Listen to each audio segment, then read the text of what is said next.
This program features live coverage of an African safari and may include animal kills and carcasses. Viewer discretion is advised. A warm welcome to all our viewers from all around the world. So we're currently watching a few hippos that are coming up now and again to breathe. It's a pretty warm day here in Africa, and I want everyone to come and join us as we take you on this virtual safari.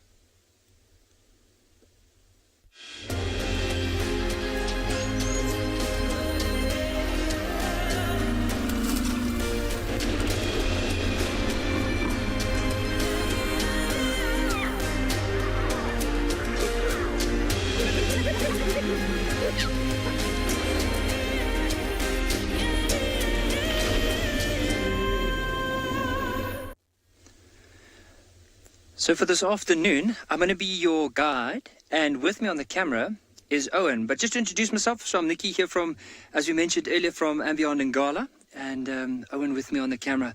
So just earlier on, we came past this particular waterhole, and what I want to do is just want to refocus our attention on these hippos that are right here in the water.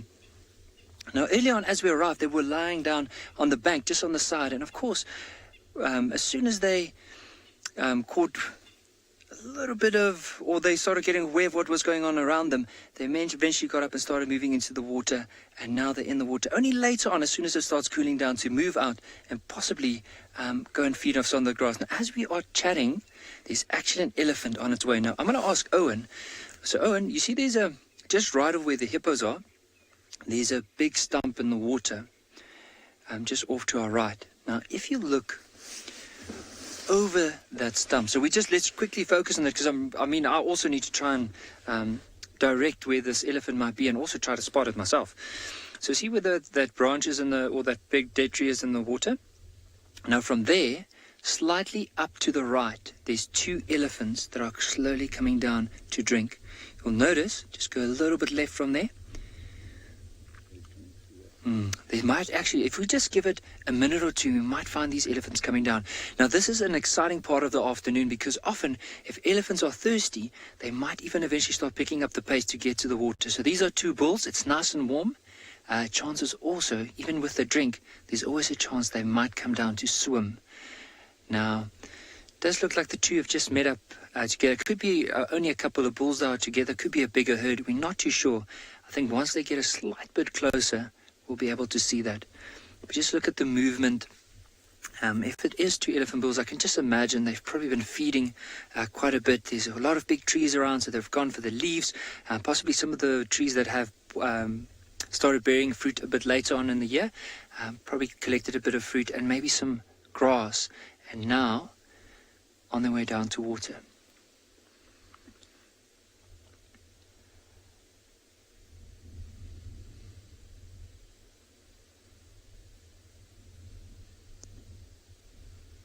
See that one that's constantly picking up his trunk? So basically just smelling. Now it might be the water that this elephant is smelling, or there's maybe something in between the water and that elephant, and that's probably what's picking up the trunk. It could be the rest of the herd that could be behind us. But let's see, that one elephant is now, you can just see the head moving past there's a couple of trees in the way, just coming out of that now. There's actually 3 elephants. But how amazing is this? So myself and Owen said, all right, what is our game drive plan for this afternoon? We said, all right, maybe we could look at some of the smaller things, and as it starts cooling down, we could possibly look at lions and leopard, possibly some of the other predators as well. And then one of the other things was maybe there's a chance of elephants around the water. So we decided to come down to this waterhole to have a look. Just imagine if they decide to go for a little swim.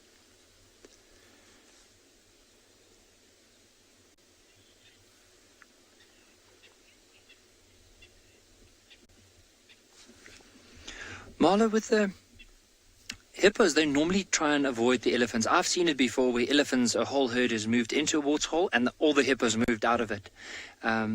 they don't really find. I'm sure, like if a hippo is injured and can't get away, like, and if an elephant bull, especially a young bull, is trying to push it off, there might be with a hippo try and defend itself. But normally, when an elephant moves in, the hippo would move away, and you don't really see a lot of encounters. I'm sure there has been cases recorded of that, but to my knowledge, or what I've seen, I've just never seen that before. Just notice with these elephants, you can imagine how thirsty they must be, and look at how they're pushing their trunk into the water. Now, what's really important, kids, to remember with elephants is they can't breathe through their, they can't breathe through their mouth, but they do through their trunk. So they basically suck up all the water, hold it into their mouth, and then blow all that water into their mouth, and then they drink it from there. But as I said, it is nice and warm. You can even see with the light on them. Notice all the shadows, especially on the side, behind the ears, in between the legs, on the back.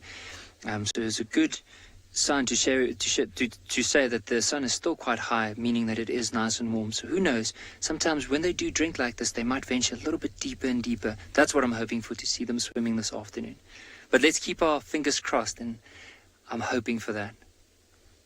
But also, kids, if there's any, for all our viewers, if you have any question, please send them in.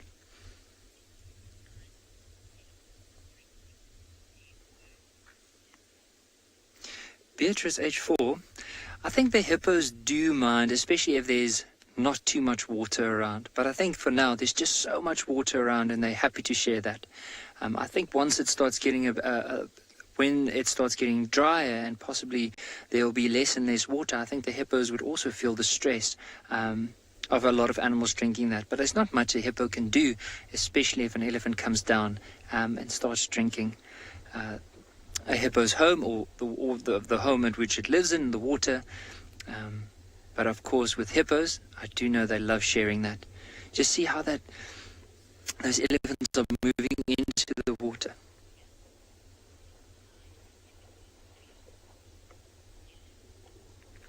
Ella, 4 years old, you asked a very good question with if lions would ever eat something like an elephant. Now, there are places where lions do hunt elephants and eat elephants, but it won't be elephants as big as these ones are. So if you look at them, they're fairly big. One of them would weigh a couple of tons. So unless there's a young baby that gets separated from the rest of the herd, or maybe even one of these that eventually gets such a big injury that they would die, it's very unlikely that the lion would hunt a big elephant like this. However, there are prides that are known to catch baby elephants.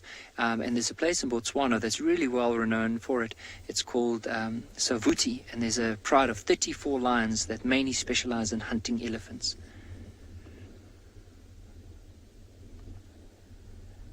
But just look at it. When they move through the water, have you noticed how they just drag their front feet through the water, maybe just to help cool themselves down? So I don't think it's going to be too long. We're going to spend some time here, and hopefully there's a good chance that they might go into the water. As I mentioned, I really want to see them swimming. But I think while we do that, let's send you across to Tswalu Kalahari for the introduction. It is fantastic having you all with us. I know I say that every time. I genuinely mean it.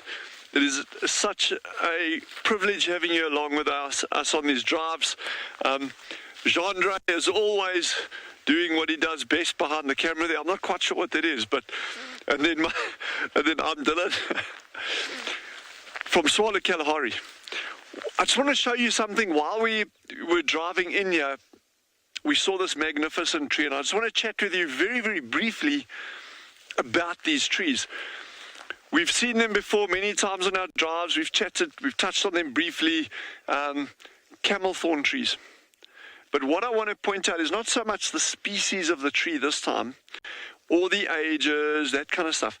But kind of touching on the age, but I really want to chat with you about the importance of these very, very old trees. Now, when I say old, I have no idea how old this tree might be. It could be 200 years, it could be 400 years, it could be 500 years old. We don't know. But it certainly is, for this species in this area, a very old individual. But the factor that I want to point out here, and this is where it becomes really, the ecological role of these trees becomes very, very apparent and very important, is that yeah, you get a lot of young trees like this around, smaller ones. And they're all over here. They're scattered right through here. But when they start getting to this size, you start getting all these holes forming inside them. That could be from disease, it could be from fire, it could be from animal damage. There's any number of reasons. It could even be human activity in the past, maybe cutting branches off, who knows. But the fact remains is that you get these amazing, this incredible structural diversity on old growth trees. Now, old growth trees, I'm not necessarily referring to only the ones here at Tswalu, but anywhere, whether it's our colleagues down at Pinda, Djuma, Ngala, those places. It could be redwoods in the United States. Old growth trees are critically important for biodiversity. And you get things, once this tree starts getting bigger and bigger and bigger, and then they start getting all these nooks and crannies in. Look at the spider webs over here, for instance. Okay, I'm going to stick my hand out. I don't recommend sticking your hand into any holes like this normally, but there's seed pods that have been eaten out by tree rats. And there's actually some droppings in there as well. Holes, and then you can actually see all the nesting material of the tree rats inside there. So, and there's termites as well going up there. So there, immediately we've got evidence of at least one species of spider. This is called a hermit spider. There's tree rats, there's termites, and as you move further up the tree, you will see there are bird nests as well on these outer branches. So there's 5 species already. If we follow the line of these branches all along here, you get a number of different little things over here. Here is a cocoon of some kind of moth. Okay, that one over there is it's an old one. It's not in use anymore, but that's a moth. So there's a 6th species. And then the other really cool thing is here is look at the spider web, that egg sac. That is from a brown button spider. So there's 7 species just like that. There are bird nests, old evidence of woodpeckers or barbets on this tree. So there's 8 species in the blink of an eye. And that is not spending a lot of time on the tree. That's just walking around doing a very, very quick sort of inventory of what's actually using this tree as we're standing here. There's 8 species plus the tree itself, and that's the tip of the iceberg. So, anyway, we're just going to keep on moving, but I just wanted you to give a little bit of thought to old growth trees as opposed to just seeing trees.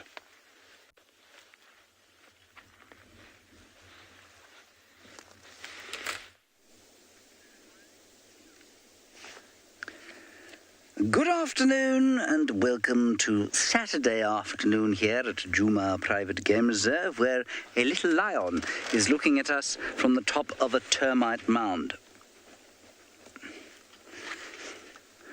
My name is James Hendry. Hello. And on camera today, making his world premiere, is Niels. Give us your thumb, Niels. There it is. Let's go back to the lion over there.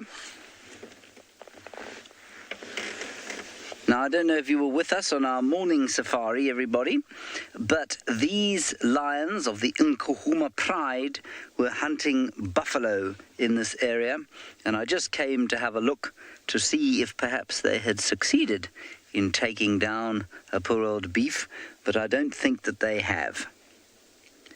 And so there's a youngster, only one youngster that I can see on top of that termite mound. I suspect the rest of the pride are spread out around in the shade around about that termite mound, and the buffalo have probably headed off towards the north.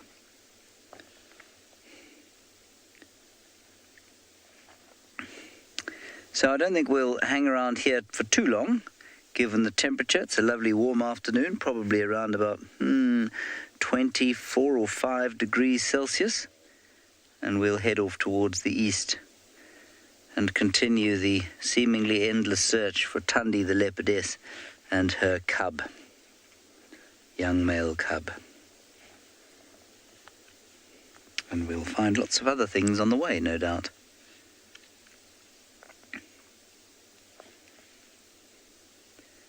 He looks like a restless young fellow. Doesn't like to have an afternoon sleep like the rest of the pride. And just remember, if you would like to talk to us, please do so using the email address kidsquestions@wildearth.tv. That's kidsquestions@wildearth.tv.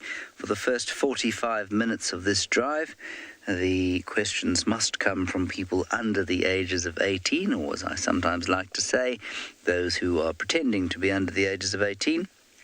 And you can also use the comment section on YouTube if you so desire. But there will be priority given to kidsquestions@wildearth.tv.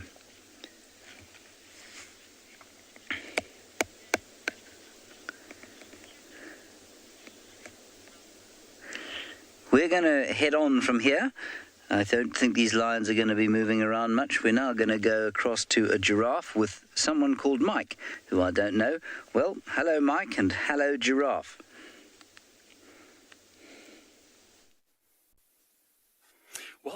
Welcome to a hot and sunny Pridelands Conservancy. And yes, we have a beautiful giraffe that's taking advantage of the shade in order to stay nice and cool this afternoon. Very, very well camouflaged, as you can see. Right, my name is Michael Anderson, welcome, and behind the camera is Gert. And yes, we're going to be showing you around this beautiful place for the next 3 hours. And these giraffes are just taking advantage of the shade right now, enjoying it whilst it's nice and sunny. Eating on what looks like a very, very spiky thorn type tree. Let me just have a quick look with my binoculars.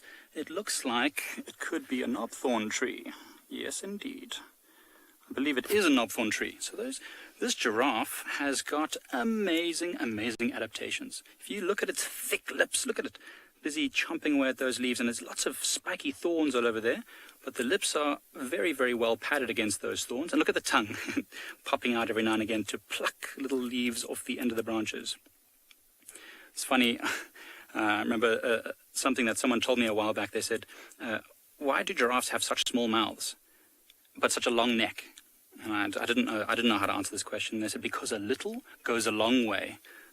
So you see when they pluck those tiny little leaves, and every now and again, if we get a better view of this giraffe, you'll see the neck as it swallows, all that leaves goes all the way down the neck. But look how well camouflaged they are. For such huge, huge animals, they are surprisingly well camouflaged. If they don't move, now you see when they move, all of a sudden you can see them nicely. Our eyes are well adapted to seeing movement. Oh, look at that, moving out into the open for us. Just nibbling here, nibbling there. You know what's also quite interesting is the wind is very, very gently blowing into the face of that giraffe, into our face as well. We're facing the same way, and they're moving up into the wind. There's an interesting reason for that, and they say that trees can defend themselves. I know I often don't understand how this all works, but apparently trees can send chemicals out to each other to let them know when there's something nibbling them, and then that makes their leaves taste horrible. And then they move on to the next tree, usually going into the wind, because those trees haven't yet heard the message. Look at this giraffe as it's looking around. You see those beautiful ears, how pale they are.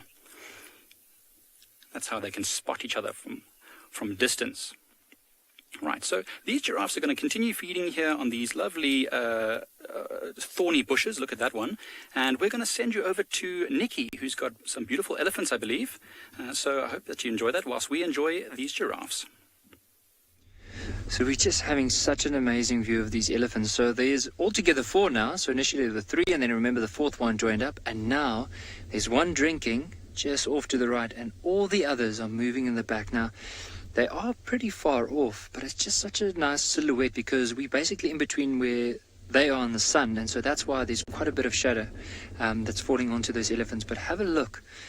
You'll notice this one is almost like cleaning the very top of the water. Maybe there's a bit of algae because of the wind's blowing in that direction, so it might be a lot of algae that's on top of the water, so it's just basically moving it to clear it off so he can put his trunk in and maybe get a bit cleaner water.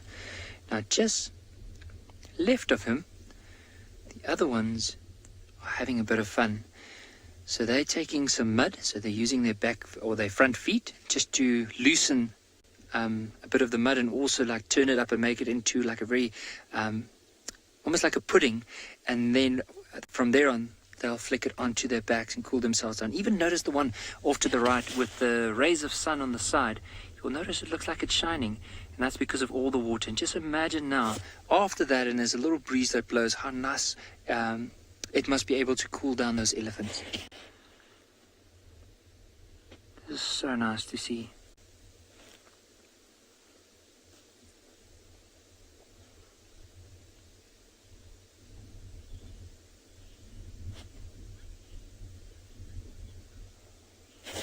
So Taylor, the elephants will, so the mud is to help cool them down. So you can imagine on a very warm day, if you're really hot, like you'll often jump into a swimming pool, you might go to the beach, jump in the water, and that helps to cool you down.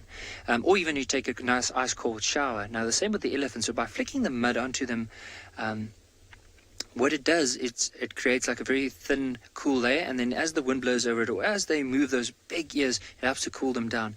Another reason why they might do that is you can imagine living in the bush, there could be quite a lot of ticks, or maybe any other parasites. So basically what happens is all these parasites that get stuck on the skin of the elephant, as soon as the mud hardens, they get trapped in the mud, and as the elephant goes and rubs up against a tree or maybe anything else, it helps to get rid of it.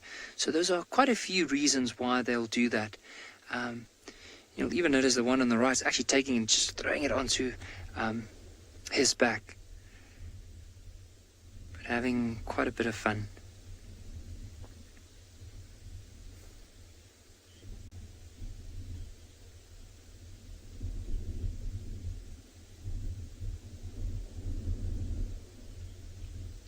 Alex 5 and Nina 7, I do think that elephants need to learn how to swim. Often you'll notice if a waterhole is almost like too deep for a youngster to move through, the mom would always try her absolute best to move around wherever they can. But it's normally as elephants get a little bit older, they can't really swim like we can swim, or for example as a dog will swim in order use its feet in order to move across the water. However, they tend to walk through a particular area. So often with the little ones, whenever a mom walks through a deep area of a waterhole or maybe a river, you'll often see the baby would hold onto mom's tail, or it will walk but the trunk would be out of the water, almost like a snorkel, when they do move through deep areas.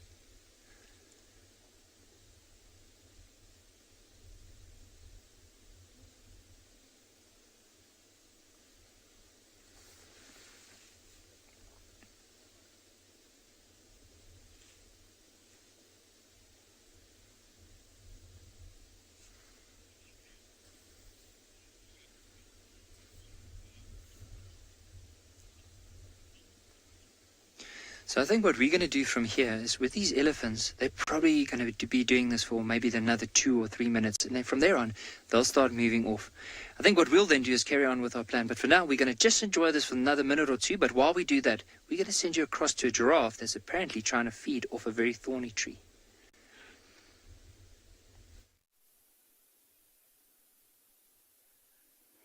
Welcome back to Pridelands Conservancy. We are still with these beautiful group of giraffes that's here. And Gert's put a beautiful view of the mountains in the background there. What a picturesque scene. So this giraffe is eating from another very, very thorny tree called a buffalo thorn. I don't know if it's read the book. This is the buffalo's tree. And a giraffe thorn, the buffalo thorn. But look at that long nose and how it's able to push itself into the tree without hurting its eyes because of those sharp, spiky thorns. Because it's got hooked thorns and straight thorns. Look at those. Look at the tongue flicking out of its mouth, just plucking in the leaves there. And it's got long eyelashes as well, this giraffe. I don't know, you can see it so clearly, but they've got beautiful, dark, long, curved eyelashes, which are really good at protecting their eyes. There you go, nicely. Oh, beautiful. Look at the silhouette of those. I know, I wish I had eyelashes like that. Beautiful. And look at those ears, how they flick back and listen to what's behind it. So Nina had a good question about how much giraffes eat. Well, giraffes eat a lot. I can't tell you exactly how much, Nina, but what I do know is that they are moving and feeding the whole day. Often, if it gets really, really hot, you might see giraffes going into the shade, and then they start doing something called ruminating. Oh, this one seems to be looking towards the other giraffes and now making its way down towards the area where they were walking. So when they ruminate, they take all the leaves that they've plucked during the day. Let me try and go back just a tiny bit more so we might be able to still see the giraffe. And they re-chew those leaves to get more nutrients. So they certainly don't have to eat as much as something like an elephant, which is a very large animal, also another very large animal, but they eat a lot. They eat for many, many hours a day. They only sleep for a couple of hours at the most per day. So the rest of the time they basically spend eating. It's a fantastic question. I should try and estimate next time how much they eat. I'll just try and stay with the giraffe the whole day and see exactly how much they eat. This one. All right, let me move forward again. So Joshua, who is 7, and Zach, who is 5, asked, what are all the different things that giraffes eat? Well, I tell you what, they mostly eat leaves from trees, especially I'm going to move forward just a little bit more, especially the greener leaves, the tastier ones, right? But as you can see now, the leaves are starting to get a bit golden and brown, so they're not as nutritious anymore. And you might start to see some giraffes feeding on herbs, which are much smaller green plants. But they definitely they don't try to eat grass, from what I've seen. They generally tend to avoid eating grass. Oh, we seem to have lost this giraffe. It seems to be hiding from us. Oh, that's just popping up. So, Joshua and Zach, that's leaves from the thorniest trees mostly. And that's because they've got all these adaptations, and they're so tall that they can get to the leaves that other animals can't reach. Often you'll find trees that are shaped in a funny way because they're fed on them. Right, what we're going to be doing now is we're going to keep seeing this giraffe a little bit longer. We're going to send you over to a very flat cat.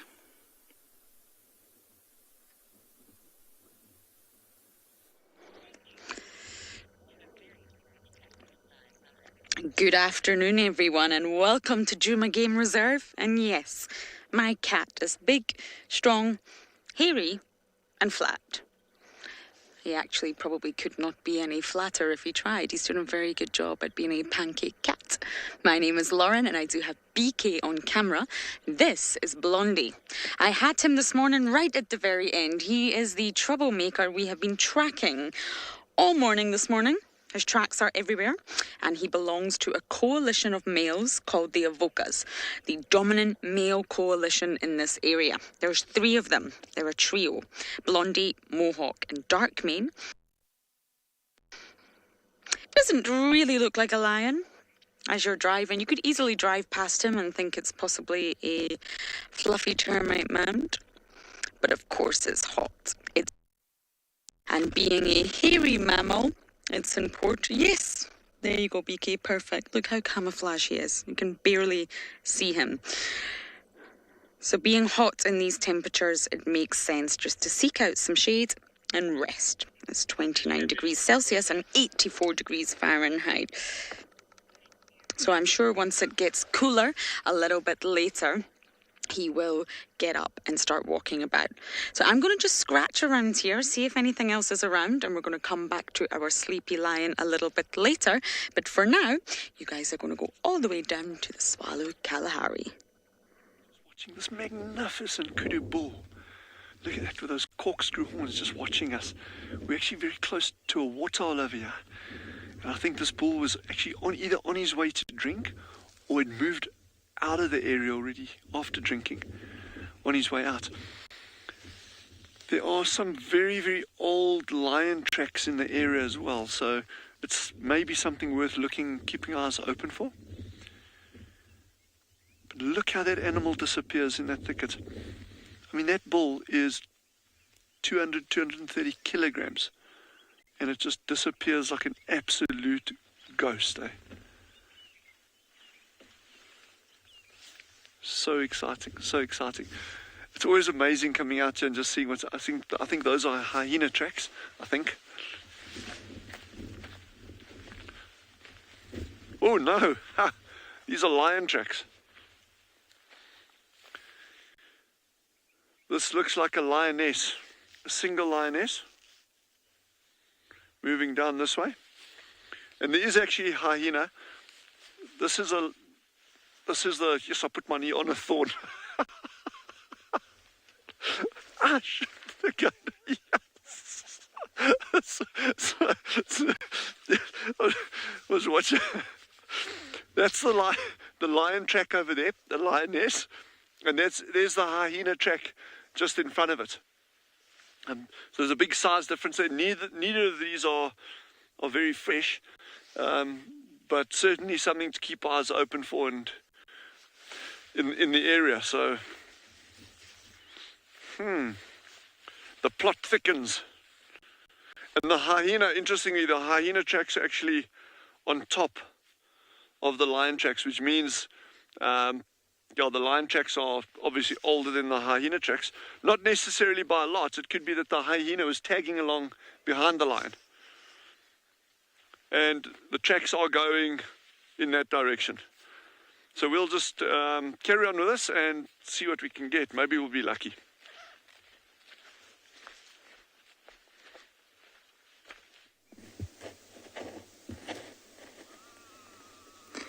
I must say, it doesn't really feel like winter here.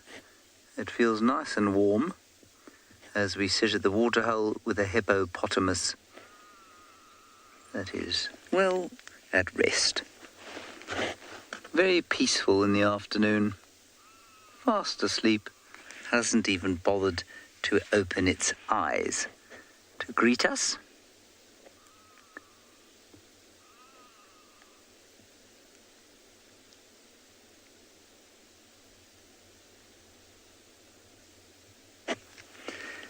And then, other than the hippo, there are a few other little residents that we have over here.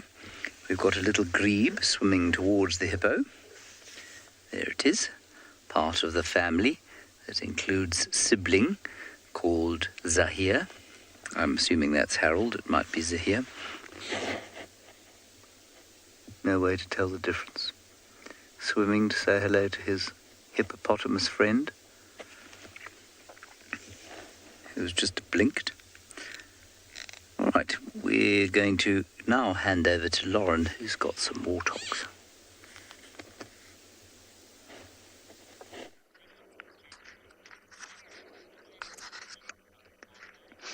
I have just came maybe 50 meters, maybe less, away from our sleepy male lion, and we have warthogs.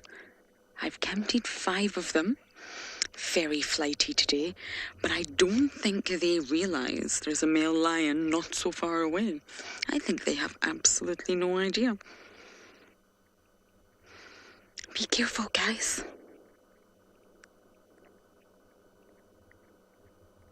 They're very skittish, these warthogs.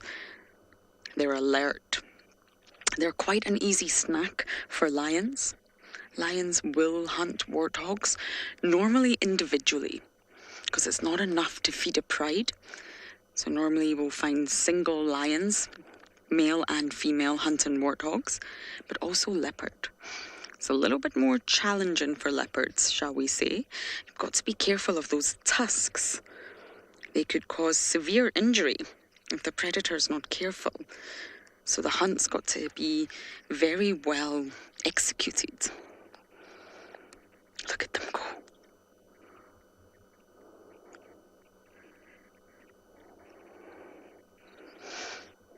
Whew, they're not happy. They're running in the direction of Blondie. Not the wisest move. But I do think our lion is a little bit too sleepy.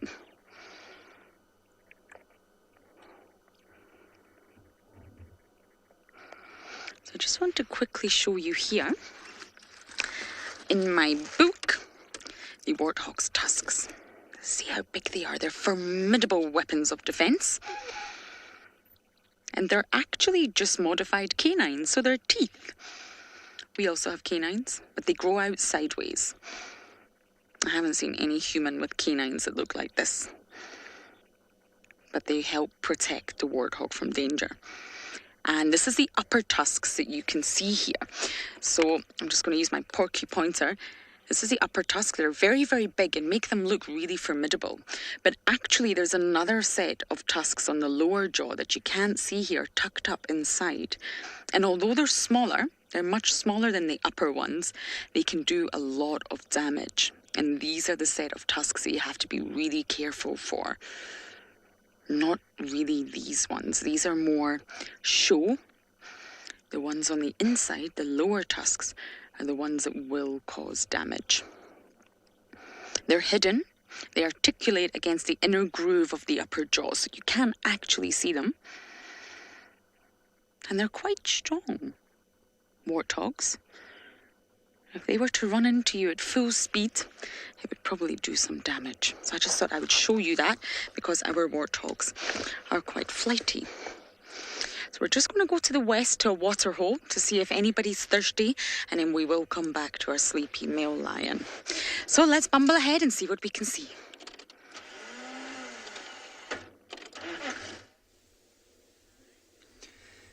So just past the water hole, we saw this little herd of wildebeest. Now, to myself and Owen, I mean, whenever we drive past wildebeest, we always just stop and have another look at them, because always there's could be something interesting that we can possibly learn from them, or maybe even observe from what's going on around them.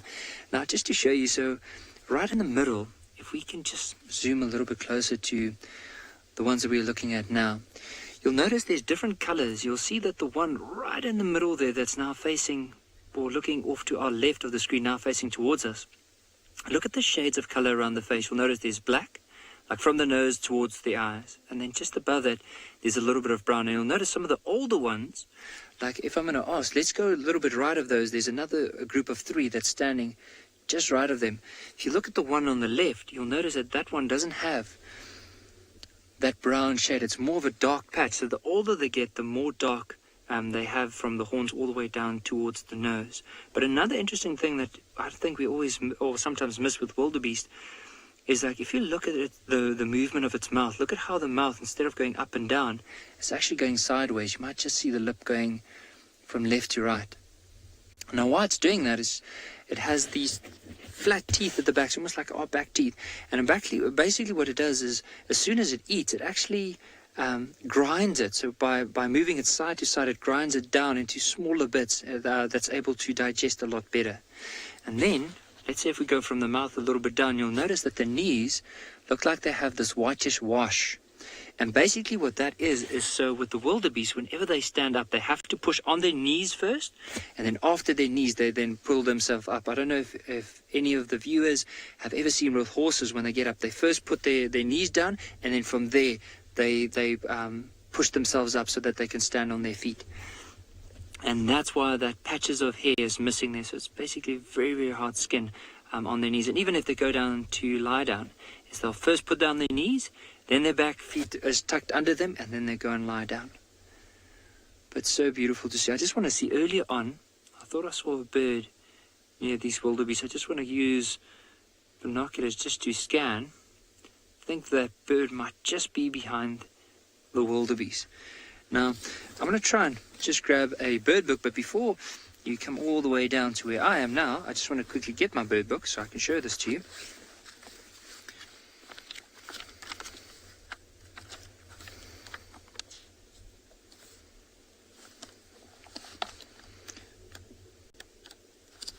Alright, so I just want to quickly show you, I'm just going to try and get my shadow out of the way. So there are some birds that we refer to as starlings, which you often find in this area. And one of the most common ones you find here is called the Birchall starling. So as I said, I just want to get my shadow out of the way, so I'll try and use my finger, so the shadow of my finger, in order to point out. But if you look over here, you'll notice it's a beautiful blue iridescent bird with a very beautiful long tail, a bit of black around the face. So this Birchall starling, of course, feeds off a lot of insects. And now often with a herd of wildebeest like this, you can imagine if they do move, especially there's a bit of grass where they are now, so if they would move to the grass, or maybe even move to the side, they might just disturb some insects, and the starlings will go and catch it. They might also attract other insects as well. Look at how that one is going down. Remember earlier we said first they go down with their knees, and then they tuck their back feet under them. I think if the one goes and lies down, it won't be long before the others will do that. So see that one that's just moving closer? Let's have a look. Remember, so when they go down, first on their knees, and then they tuck the back feet in.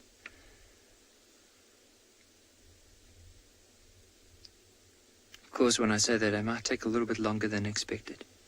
But if we give it some time, you can often see that, especially with a herd like this, you can see they're getting a bit more relaxed.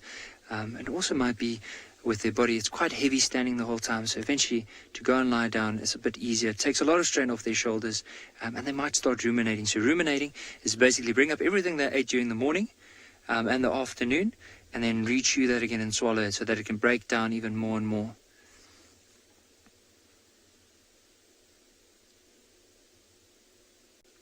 See, there's another one that's going to lie down. See the one on the left there? There we go. And then the one on the right, just of that one right there, Owen, just a little bit left in the screen. Think it's not going to be too long. Look at the head. Probably just seeing, is the area good? No sharp rocks? Okay, let's try it. There we go.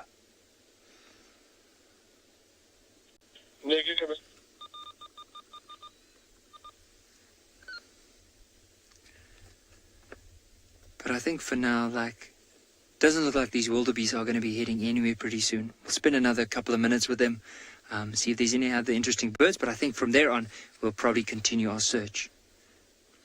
And as we go along, I haven't given a proper plan as of yet what we're going to do, but that's hopefully, as soon as it starts getting a little bit darker, I'd love to share that with everyone.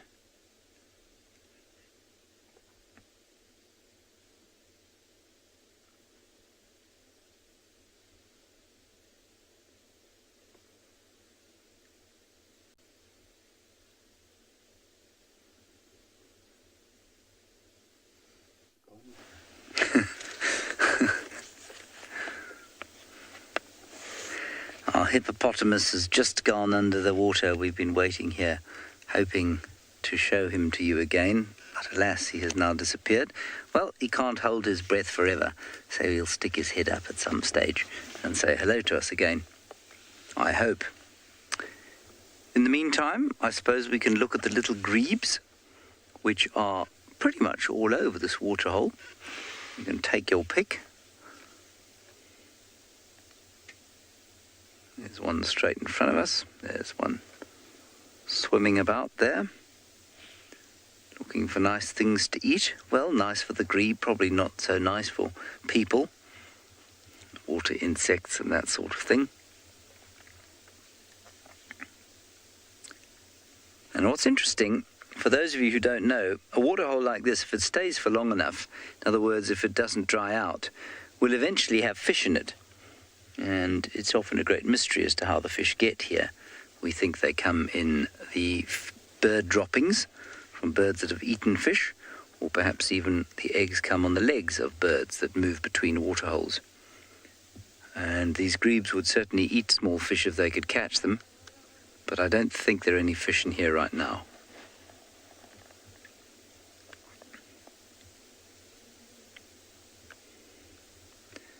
And I'm sure many of you have been watching for quite a while now, and you'll know that we're quite fond of these little grebes because we've watched them from the time they were eggs.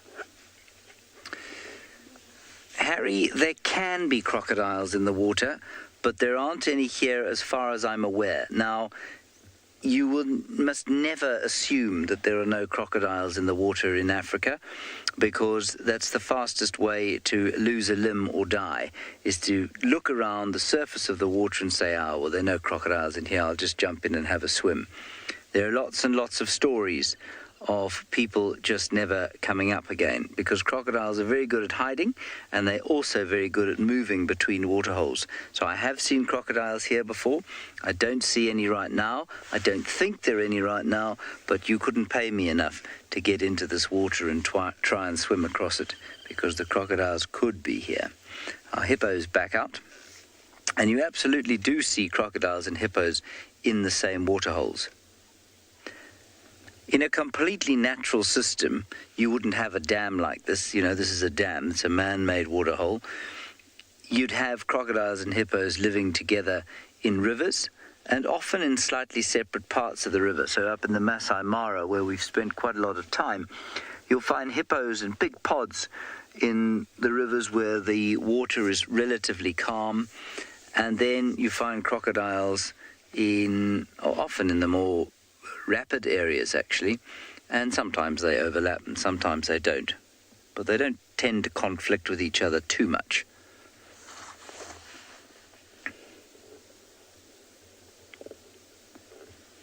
Extremely peaceful scene here. I was rather hoping the herd of elephants might arrive to have a drink, or even that big herd of buffalo that we had earlier. LT, a really massive hippo can probably get to about 2,500 kilograms. But you'll probably find that most males make it to about 1,800 kilograms,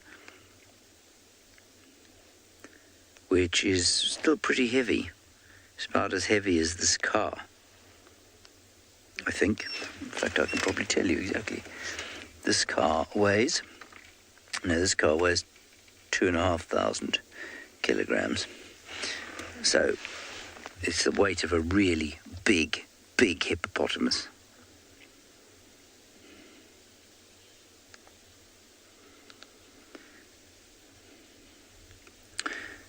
Right, we are now going to say goodbye to the kids. Well, we're not going to say goodbye to them. I'm sure they're still going to keep on watching, but we're going to open the floor to everybody else who might like to give us a comment or ask us a question.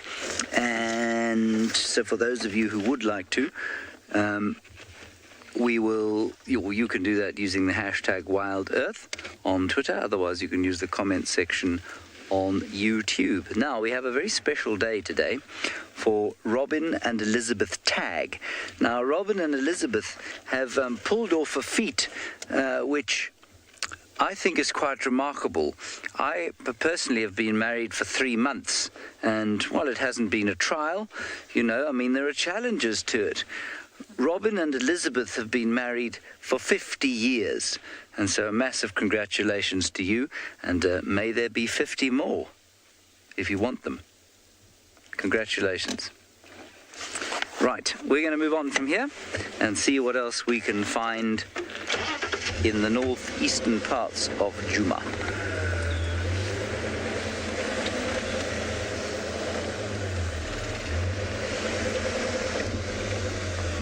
Lauren has got some birds for you, so let's go and find out what they are.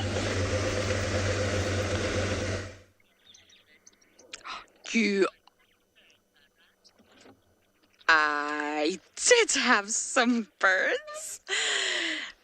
That didn't quite go to plan, I'm afraid. Not at all. So, I had some oxpeckers. And it's interesting to see them on trees because normally you see them on the backs of herbivores. Okay, now we're going to try again.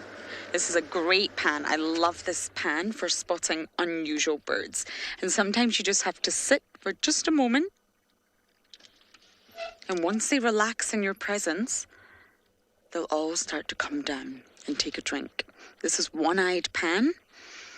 I don't know why it's called that. But it's in Simbambili, and it's always worth checking. The Nkuhumas love to come here. Leopards love to drink here, especially in winter. It's a hubbub of activity.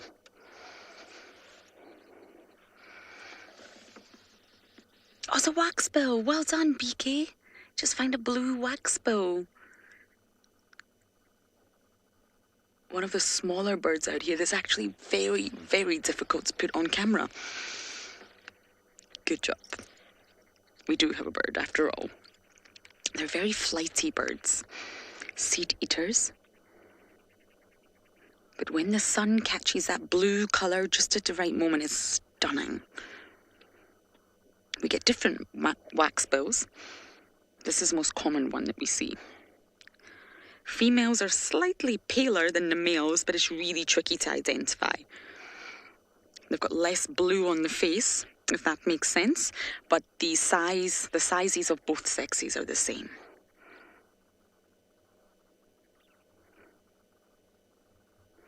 I think they're looking for some seeds. Occasionally they do eat insects, so they're omnivorous, but they're predominantly seed eaters, and immediately you can tell that by looking at the beak. The shape of the beak tells you straight away that they're seed eaters. And they regularly drink. Waxbills are very often found around water bodies because they're quite dependent on water.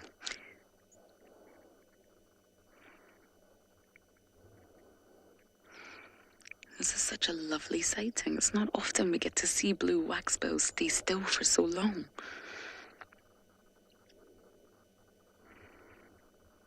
They're monogamous, So you can find them in large groups, but very often there'll be pairs. The groups will be made up of pairs, one male, one female. And just as I say that, we now have 3. Thank you, Wax Bills.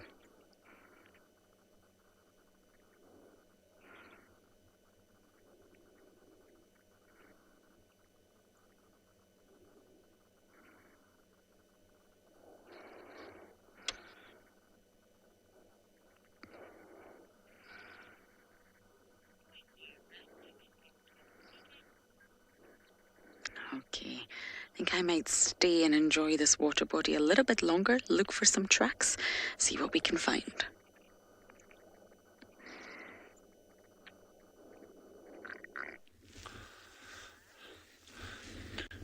So this is a really, really nice sighting. I know it's quite far, but this is a pale chanting goshawk. It's one of the most common raptors that we got in this area, and this bird is probably the one that the meerkats are the most nervous of. But it just shows you never know what raptors or predators you're going to be finding out. What on earth is that? Oh my word. Okay, I have to admit that was completely but yeah, that was a pale chanting goshawk. It still is, technically. It still definitely is a pale chanting goshawk. But look at this. So our field rangers actually reported this kill earlier in the day. Judging by the state of this carcass, it's not a fresh carcass. It looks like it's been it was probably killed 2 or 3 days ago. We still don't even know exactly how many lions are. From where we're sitting, we got these 2 on the carcass, and there's another one lying hidden just on the left-hand side, just behind the eland's head. There's a tiny bush. There you go, tucked in there. That is a lion, believe it or not. And then way down across the left-hand side, so that's 3. There's another one. So this is really, really cool, and I'm so glad we actually managed to get the location of this from the guys. There's another one there, and I think another one just to the right of that one, in the shade. Yeah, there you can just see its belly. How's that for camouflage, eh? If you were walking here, there's no way you'd see those lions lying down there. So the eland seemed to be having a bad run of things. If you think of that amazing sighting that we had yesterday, sitting in that little blind, and that we made out of branches, and to this huge eland bull. And this one died of anything but old age, and I think there's enough evidence there to support that. Jeez. I'm actually when I say I don't think he died of old age, and it was the lions, and because, remember we were chatting about lions a while back, how they will actually scavenge. So I know it looks dead obvious, excuse the pun here, it looks dead obvious, well, there's an eland, there's lions, therefore they must have caught it. Well, unless you actually saw that kill happening, or you went back on the tracks, and you could interpret the signs, say, yeah, these lions caught this eland. You've actually got no evidence to really go and say, well, they actually did catch it. So, but why I'm saying I don't think it's a old age mortality, if you look at the horns and just the size of that animal, the neck, look how big it is. It's just muscular. This animal was in its absolute prime. Those horns are still nice and sharp on the end. This was a big eland bull in absolutely mint condition. So I would go with the lions having killed this one. But they've certainly worked their way through this carcass, so my word. I think we're just going to spend quite a bit of time here this afternoon just watching these. I think it's something pretty special, and I'm sure all of you will agree there. Wild Earth relies on support from viewers like you to carry on broadcasting our daily live shows. A small donation goes a long way in helping us on our mission to connect the world with nature. Please visit our support page to see how you can help and become part of the Wild Earth family. Good afternoon, everyone. Welcome to and Beyond Phinda Private Game Reserve for this afternoon's drive. And my name is Clive. And behind the camera today, we have Marcel.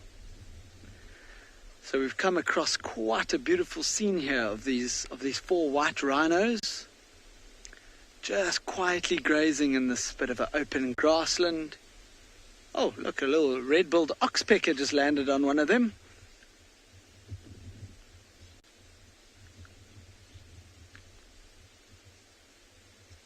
It's just such a beautiful scene. So there's 2 quite young ones here. As you can see, they haven't even been dehorned yet, but I'm sure they will be very soon. And then the big one that's furthest away from us, kind of in the middle, is the mother of one of them anyway. And even the one next to her actually looks like a young male as well. So she's got 3 young rhinos that have kind of latched onto her, it looks like.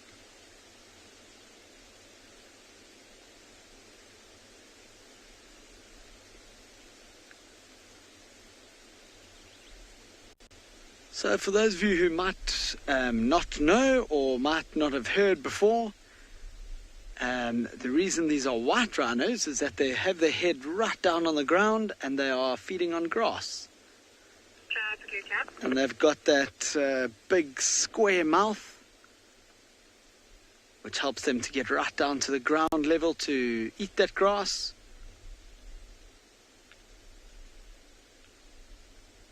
Sure, it's really just perfect light this afternoon.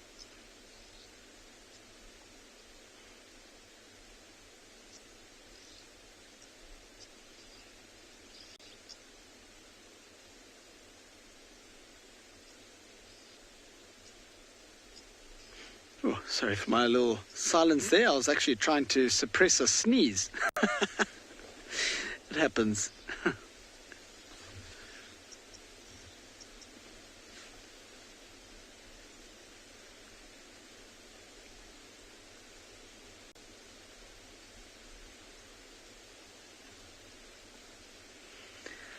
Wow, Tegan. Well, I guess they kind of look like big rocks, which might help. But with them being so big, they actually don't have a need to be camouflaged. They don't need to hide from anything.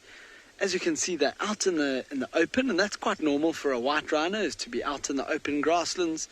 So they don't try and hide. They don't try and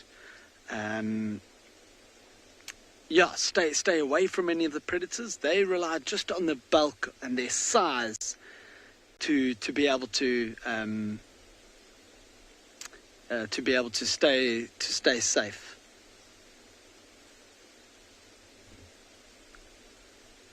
I think they're just walking behind this one little tree. I'm just going to move across and have a better view.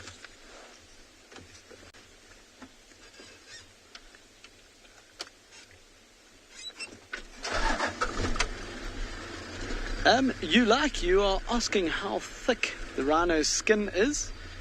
In some areas, like on their back, that skin is over 1 centimeter thick. There are other places, like obviously around their ears is very thin. There's a few other places where it's quite thin, but that skin on their back especially is very, very thick. There we go. It looks like we're going to get a nice view over here.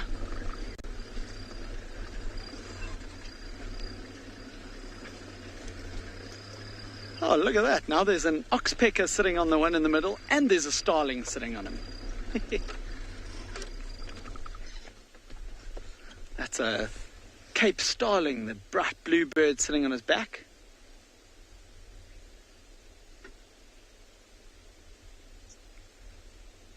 Oh, Gremlins, you asking what a group of rhinos is called?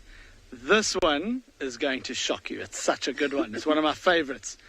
This is called a crash of rhinos. A crash. And it's so fitting. I think it's one of the best collective nouns of all the animals.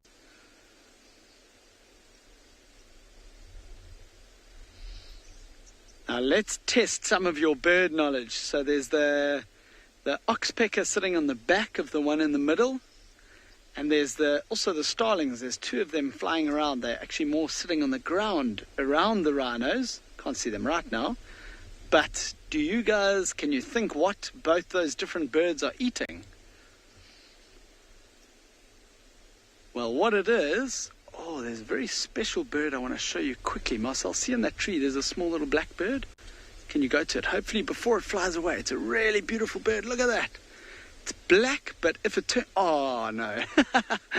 If it turns to us, you would have seen a bright red chest. You might have seen that. I'm not too sure. I'm just going to bring out a book and show you a picture quickly. That was called a scarlet-chested sunbird, though. Really one of the more beautiful birds around here. Anyway, I gave you some time to think of the answers about what those birds are eating. So the oxpecker, I'm sure a lot of you know, eats the ticks and other parasites off of the rhinos. And the starlings, what they're doing is they're making use of these big rhinos walking through the grass to disturb insects that are on the ground. And then as those insects fly up, the starlings just take advantage and they quickly shoot up and they go and catch the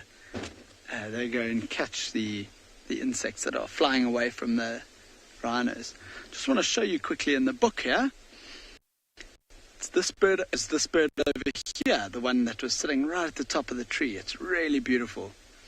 Called a scarlet-chested sunbird. There's actually a lot of these sunbirds out and about at the moment because in winter we get a lot of aloes flowering, and that gives off a lot of nectar, which obviously brings a lot of the sunbirds.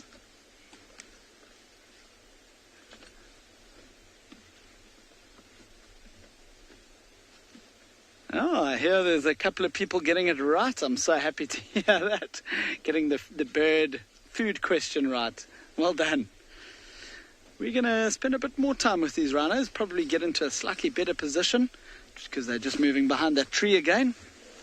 But we'll let you carry on with your safari for now.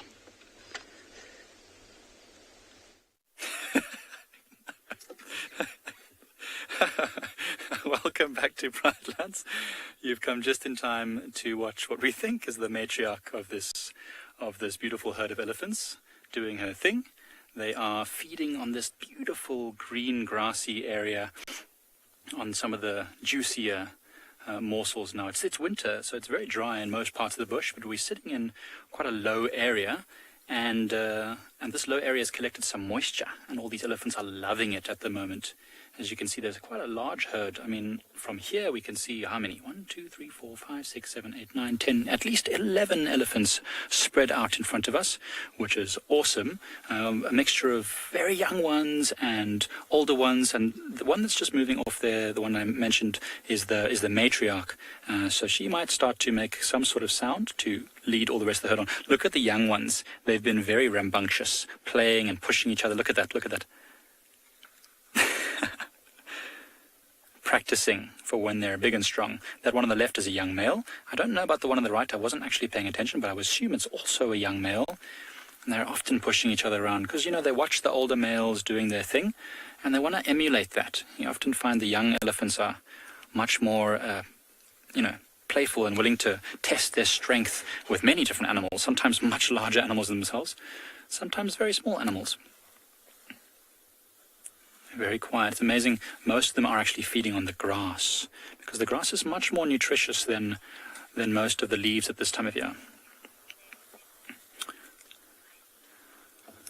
All right, so there's a question. Sorry, I couldn't quite catch your name, but your question was that how long do baby elephants stay with the mothers? Well, that is a great question, actually.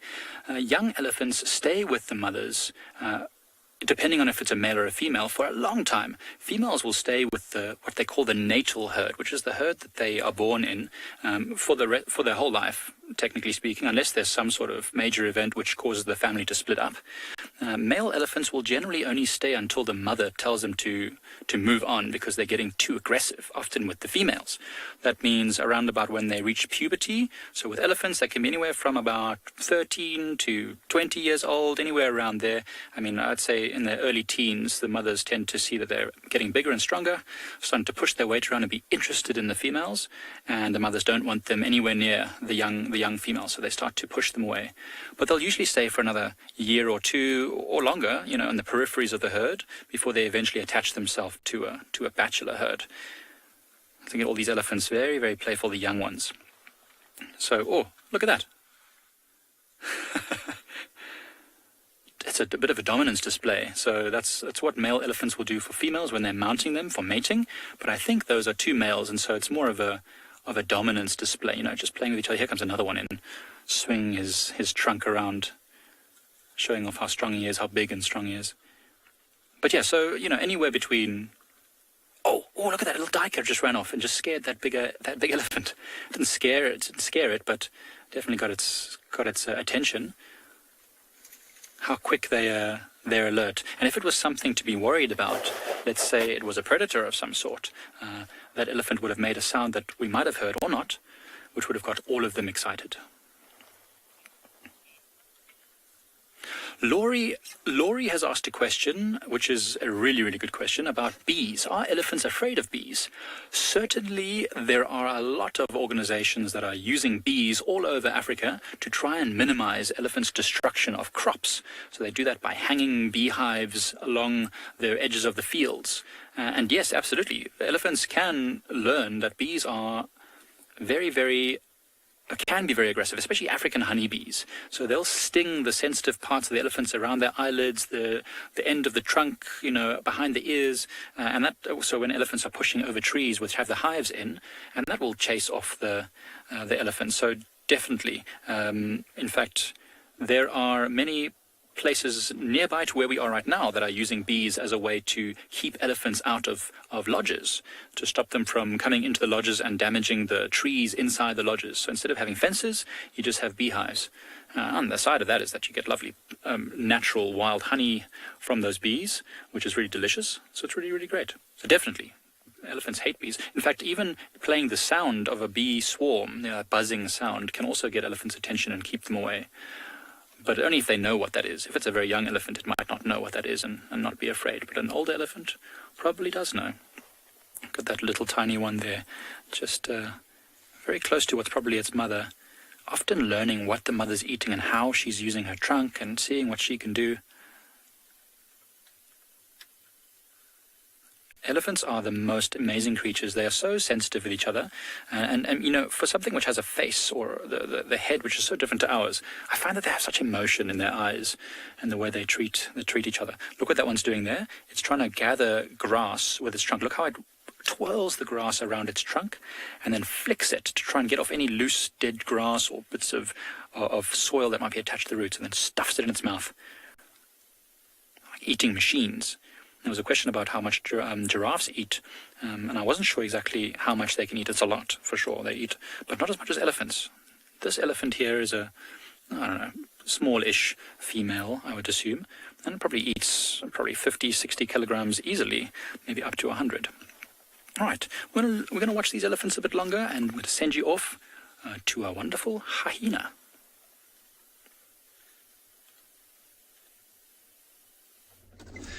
So we just found a spotted hyena. So he is moving, or she might be moving into this open area. So basically just crossed the road in front of us. So we just want to quickly have a look.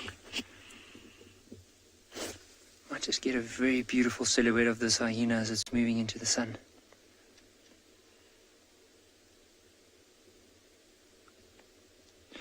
Now earlier on we found quite a few lion tracks in this particular part of the reserve, and I wonder if the lions, because they've moved through the area, has probably grabbed a bit of attention with some of the hyenas that are around here. And you can see this hyena is moving, probably the wind is blowing from the hyena towards us, so basically this hyena is moving into the wind, and you can see now and then just listening out, lifting up its head and smelling.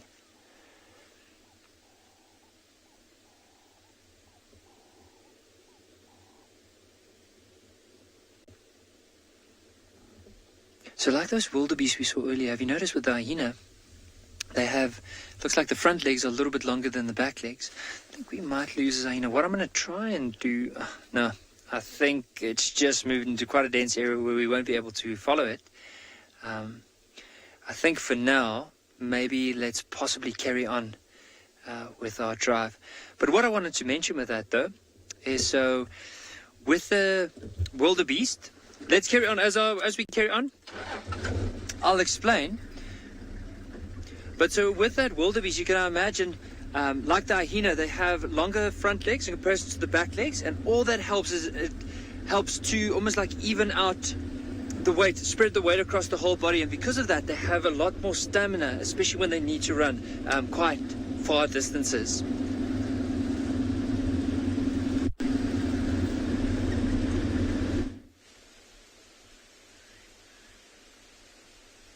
Welcome back again. And as you can see, these rhinos are still slowly just on the move here. And just feeding in this nice cool afternoon.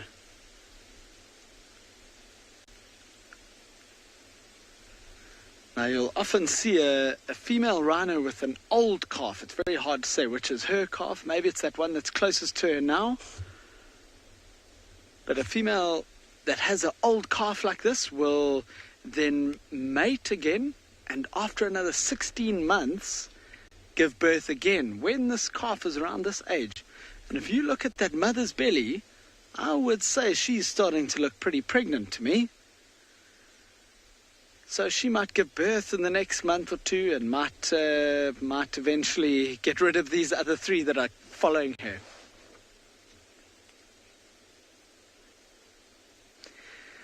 Tom, it's normally at around about 2 years old that they feel that it's safe enough to be able to dart the mother and the young one and dehorn them. And that's normally, as I say, at about 2 years old.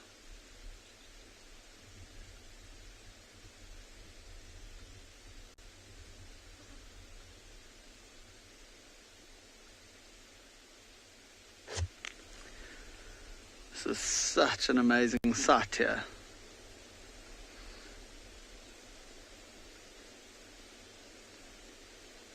Especially in this like beautiful golden afternoon light.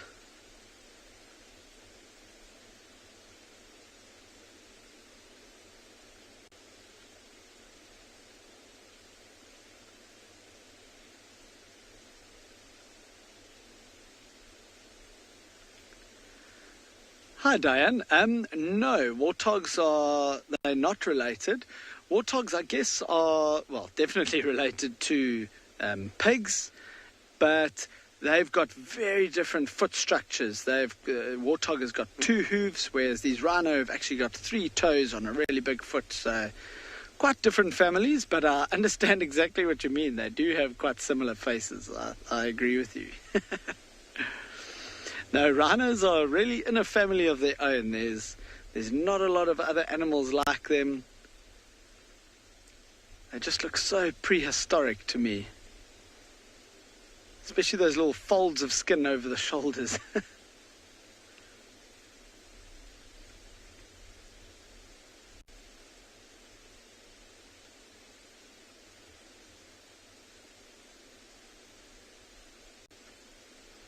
Well, from these big animals walking through this open grassland, we're going to send you across to James now with a giraffe.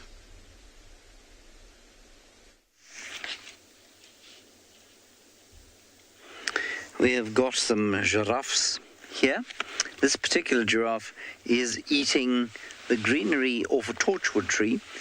Now it's almost a succulent, the torchwood, and so those leaves are probably pretty good if you can cope with the nasty thorns. It's also called the green thorn, as many of you will know. There's a young bull giraffe who seems to be very much enjoying what looks like a very spiky tea to me.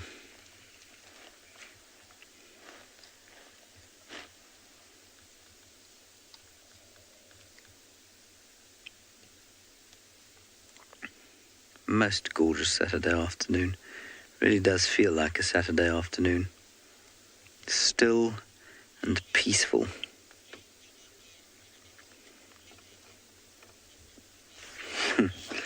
Shelley, I don't know the answer to that question. I have absolutely no idea. I've never thought to look it up, and now I think I probably will look it up. I don't know if many male mammals have fewer ribs than female mammals. I'm assuming you mean like humans do. I'm not sure.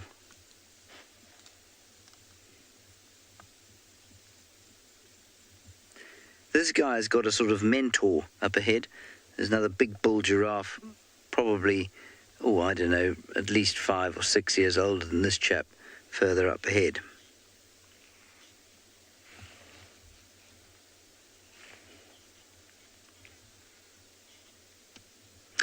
Alex, giraffe have horns so that they can fight. Now, I'm just going to move forward slightly so we can get a better look. But strictly speaking, we wouldn't actually call them horns. Strictly speaking, we call them ossicones. And that's because they're slightly different from horns. They're actually born with them. And if I'm not mistaken, they grow from the top and the bottom, whereas a horn grows from the base of the skull. I think that's how it works.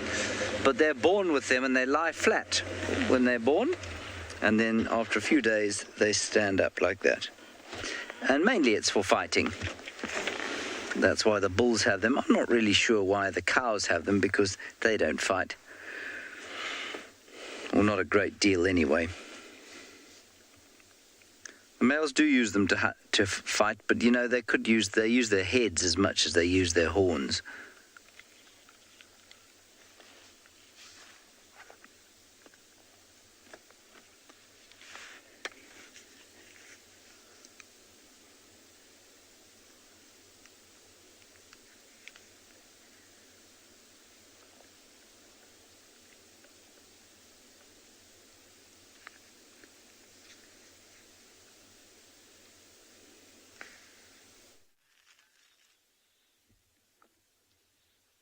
So these lions are doing a really good job at dismantling this eland.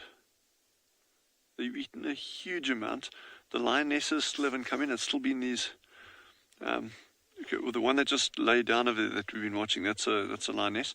But the sub-adult males that we're feeding on the carcass, the one is still nibbling. He actually just pulled out a beautiful bit of gory stuff. It looks even like it could be a liver or something. I'm not quite sure what that object was. It's got, or maybe even a bit of lung. Or neither. No, that's a bit of stomach over there that he got there. And he's lapping the blood now. Yes, he's pulling at it with long teeth. But all of them are so full, so this is kind of more just the fact that there's meat here that'll cause him just to keep on feeding. The other one went off earlier, urinated, and then went down towards the adult females. There's another lioness that's just come in here on the right. It's just joined up with the other one. It's doing a lot of, you see that they're grooming each other. That is very, very, very important for social bonding.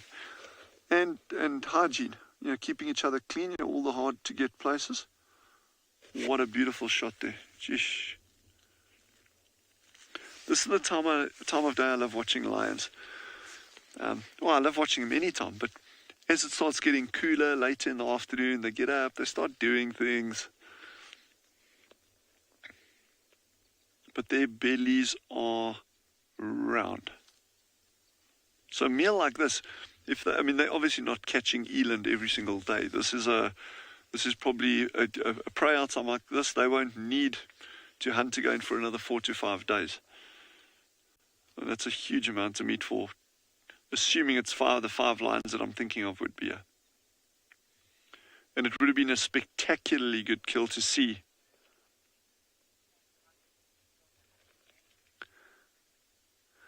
Some of you may be wondering if this is the same eland carcass. It is a different eland carcass. There's a lot more grass around this one. It's not lying in amongst the trees or next to those trees like the other one was. And it's a lot fresher than that other one was, I think. And judging by the looks of it, it's a bigger bull, a bull that was in better condition. Yeah, this lioness is now moving into feed. Look at those muscles on her. Look at that. Look at those muscles. Wow. Wow, wow, wow. You know, for all they're lying around and not doing anything for much of the day, they are just simply magnificent cats, eh?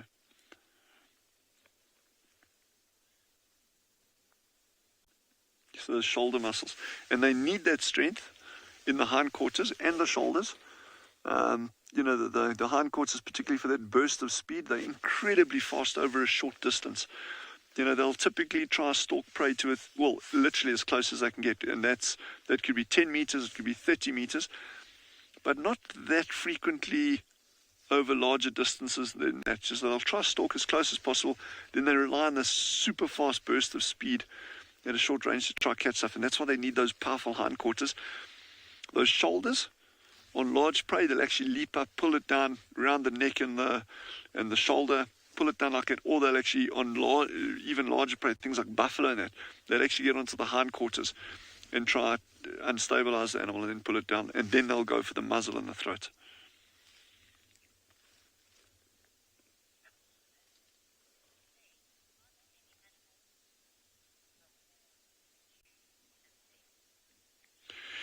Lizette's asked a brilliant question, and I like those kind of questions. Lizette's asked, are there any animals that will eat the horns too? Those of you who were with us a couple of days ago went into that gigantic porcupine burrow. There were hartebeest horns inside there. So porcupines will occasionally take those and drag them back. But it's not that often that you'll actually even see porcupines gnawing on the horns themselves. They're more going for the bone cast inside the horns. But there is a really cool little animal, and hopefully some of our colleagues in the other areas will be able to show you a really nice example of that. And we don't get them in these arid areas, unfortunately. But there's a species of moth called a horn codling moth, Ceratophaga vastella. Now that one, Ceratophaga, that name means ceros from horn and phagus meaning eating, so it's a horn-eating moth. And they actually, the larvae actually feed on the horns themselves, and you pick up these old buffalo horns and things like with these like weird cocoon-like structures festooned all over them. So there's a species that is particularly designed for feeding on the keratin on the horns. But otherwise, you don't. I mean, you don't see a lot of things feeding on horns out here. Even hyenas, they'll rather gnaw on a bone than feed on horns, and that's one reason why you'll walk around the bush in most places and you'll find the horns of animals, and often the skulls. Most of the skull gets eaten away, especially on smaller game, but the horns remain. Lions will, on small prey items, things like duiker, steenbok, they'll actually just chew the entire skull up and swallow the horns like that, but that normally gets passed through the digestive tract. Good question.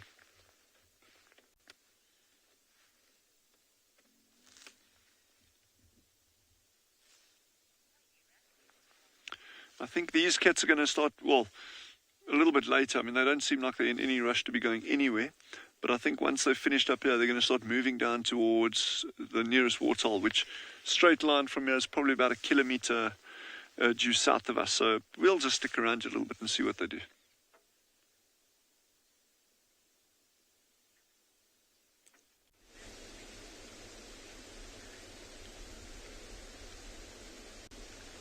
And again, these rhinos are still just moving around and feeding on this grass. But they actually came quite close to us here, and then they seemed to look up and realize that we were right here, and then they turned off and headed in the other direction. But you'll see their eyes are very, very small. So their eyesight is not fantastic, and the wind was coming straight from the rhinos onto us, so they couldn't smell us either.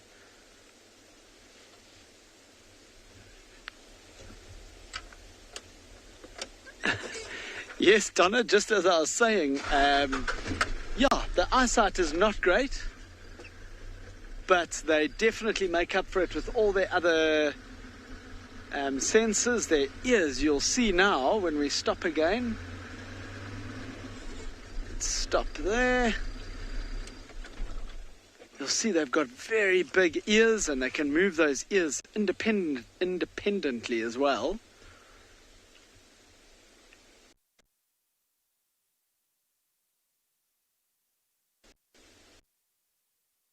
Which pointed away from us backwards and listening behind them.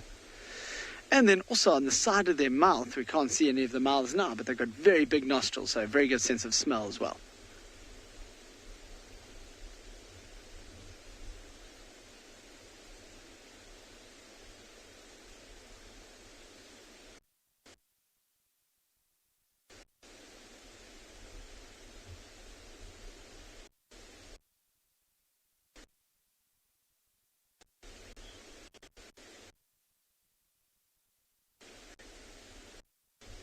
often do let other rhinos join, yes. The biggest crash I've seen is about 12, if I remember right. 12 or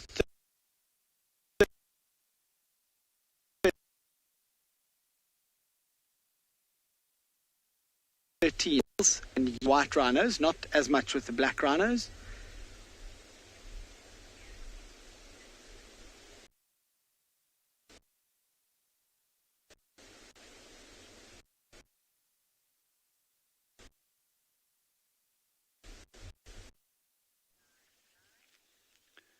And we're back with us. Sorry, we just lost Clive's audio there a little bit.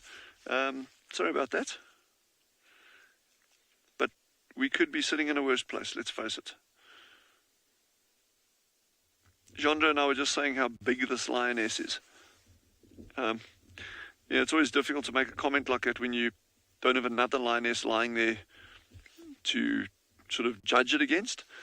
But she really is a big, chunky, beautiful, immaculate condition lioness. So I think it must be those tracks that we saw earlier. It's almost certainly one of these cats that had gone down to the waterhole and then come back after drinking. So I'm guessing later this whole pride is going to move down that way. I don't see any sign of males around this area except for these two youngsters that were feeding on the carcass when we got here. So the beauty of the large carcass like this, and even now, we see it kind of as like there's ribs and just stomach contents lying around. There's still plenty of meat on there. And if the males moved in, these females and youngsters wouldn't bat an eyelid if they took that carcass. Yeah, there'd be no issues there.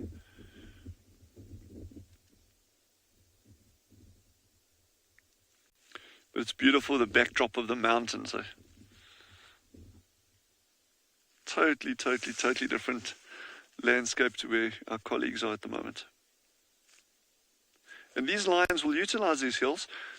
I've yet to see them actually hunting up in the hills, but certainly if you've got a lioness with cubs, then they normally go up into these big deep valleys inside the hills.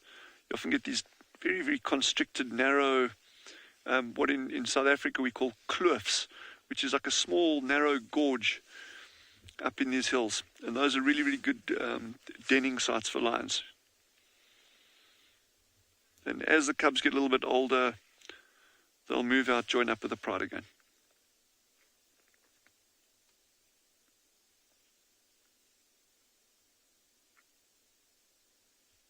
Interesting to note that all the brown hyena tracks that were on top of what we assume is one of these lionesses that we had earlier. But you don't see them sitting around just kind of like waiting in the shadows. They're probably lurking much further away with all these cats around.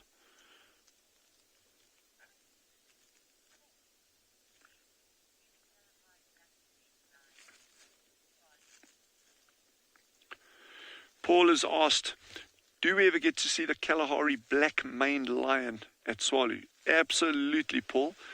That is one of the features of the male lions here. These two youngsters that were on the carcass that we saw earlier, they have got another 2 years to go at least before you'll actually start seeing that really dark mane coming through.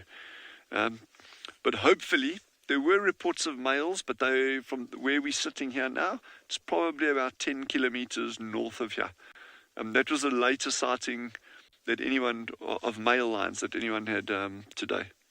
But we'll keep our eyes open for them. But they are really magnificent animals. There's one doing some yoga there. I have no idea what that position is called. Probably something like the flat cat. Jeez, that's when you know you're at the apex. When you can just laze around like that and not have a care in the world.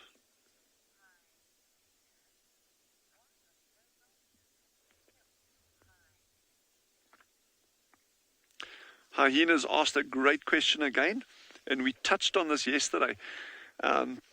Someone asked when we were sitting with that hyena carcass, what do you call that eland carcass yesterday. They also, why aren't there vultures over there? And there could be a number of reasons for that. But I was saying that with the proximity of that eland to these mountains, you get a huge amount of turbulence right over these hills. And the fact that this carcass, this kill that these lions are made on this eland, is pretty much, we are 400 meters in a straight line from the base of these hills here. That would probably be a really, really good indication of why there aren't vultures down on this carcass over here. It's just the flying conditions would be incredibly bumpy for vultures over here, and they've got plenty of other options further away from the hills. So typically on Tswalu, in this area, the further away you go from the mountains, the greater your chance is of seeing vultures bathing at waterholes, flying, spiraling on kills, that kind of stuff. The closer you are towards the hills, the less likelihood there is of that. And we're surmising it's got to do with air currents, turbulence, air pockets.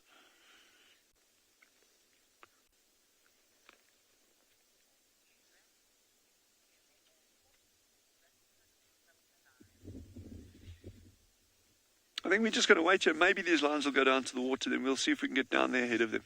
So we're just going to spend as much time as we need. We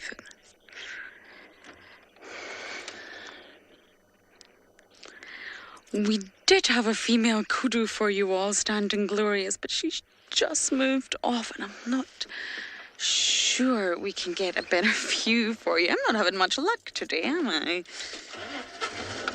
Let's try, but I'm not sure if we can do this. What's the tree beaks? Oh, that's a tree. We just drove into a tree. Wunderbar. Okay.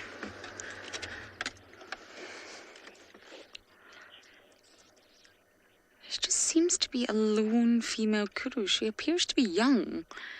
She's not fully grown. And this is quite unusual. I imagine the rest of the herd are somewhere in the thicket. We just can't see them. And look how well she blends in. She's got those bars down the body, those disruptive markings. Sort of tawny coloured coat. And it helps her completely blend into the vegetation. Despite her size, she's large. Kudus are large antelopes. Not as large as eland, but they are big. The males are, of course, much bigger. See just how discreetly she blends in there.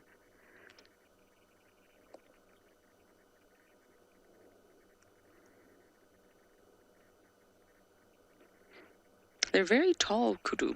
Not necessarily this female, but they are the second tallest in southern Africa. Okay, so I'm going to keep going and try not to drive BK into any trees and see what else we can find.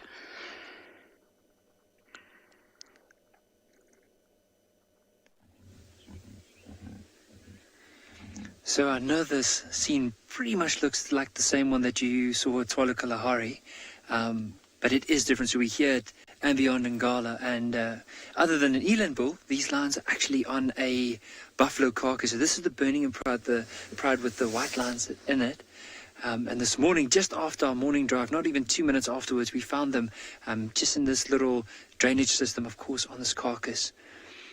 So let's spend some time. I heard earlier on there was you can see there's not a lot left on this carcass. And as soon as the other ones started getting a bit closer, you can hear them. Listen.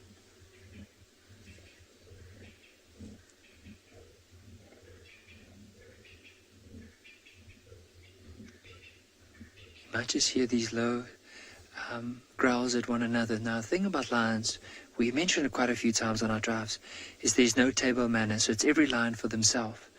And so you'll see often when they feed around a carcass like this and one gets too close to the other one or takes this piece of meat, then they do get quite angry about it and upset, and they'll definitely let the other one know about it.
So Jenna from South Africa, the lions will eat all the organs. So sometimes they do open up the stomach first to get to the heart as well as the liver.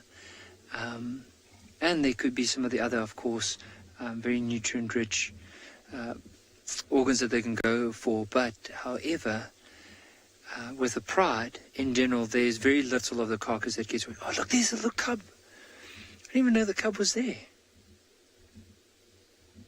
So it looks to me it might be the whole pride with, of course, the 2 young cubs. Now, that cub, as it moved out, it's actually starting to play with this one's tail. And I think the mother might just be at the back there.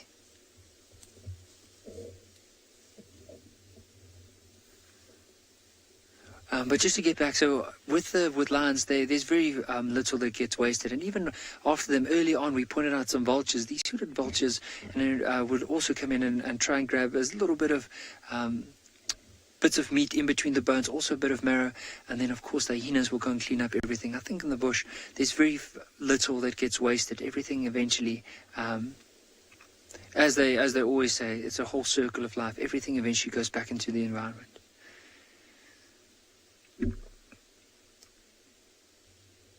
But it is quite special to see the cubs here as well.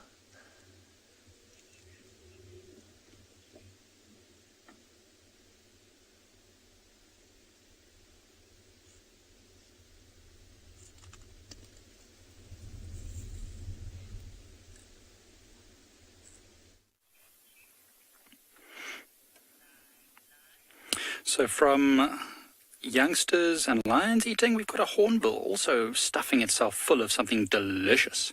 So welcome back to Pride Lands, and we've got this southern yellow-billed hornbill that's found itself a nice pile of what looks like impala dung. It's been driven over a few times, some of it's quite old, but there might be termites that are busy eating that dead plant material in the dung, and that looks like what this hornbill is busy digging for. Or maybe even some small seeds that might be caught there from the wind. It's been a very windy day, but I suspect that it's probably small insects from the way it's jumping about back and forth. It just ran across the road a moment before you guys, before you were here, and it was running back and forth along the road. So I think there's little insects there. Look, it keeps looking back towards us every now and again. No, they're very, very comical to watch. And these hornbills, there's only one here now, but they're often in a pair. And there's lots of trees here with holes all over them. So this could be where they'll be nesting. They nest in the dead trees around here. But this one is just foraging at the moment. I love how they run around. They look so funny. These are my mother's favorite birds. I often try and find little carvings of them whenever I go to visit her. She said that she loves the way they hop around like little clowns in the bush. It's very difficult to tell if this is a male or a female, though. They look very, very similar. See what it's doing with its head? It keeps looking back and forth, trying to catch movement. See, when things are standing still, when the insects are not moving, it's difficult for them to spot them. Caitlin just asked if hornbills scavenge. I don't know if they scavenge, to be honest. I have seen them digging through the stomach content of animals that have been killed, and that is to get to the insects like beetles that might be on the grubs that might be feeding on the stomach content of that animal that's died. And no, I can't say that I think that they scavenge, although I can actually look it up. I'll have to have a look. I know that they eat a wide range of different things. I've seen them eating lizards, small snakes, insects, centipedes, those long, bitey insects, millipedes as well, not eating them, but using them, and, and insects and seeds and fruits. They often eat fruits as well. So a wide variety of different things that they eat, but not scavenging, I don't think. I've never seen one competing with vultures at a carcass. But this one's now moving quite far from the road, digging amongst the grass. There must be a lot of, in all this dry grass, lots and lots of termite and other insect activity. So it's fantastic to see them so relaxed. And often at this time of day, you'll find them at the edge of the road, getting the last of the sun warming up in that nice warm soil and dust bathing themselves as well. So we'll see what this one does in a moment. We're going to keep watching him. I keep saying him. I don't know if it's a him or a her. Could be either.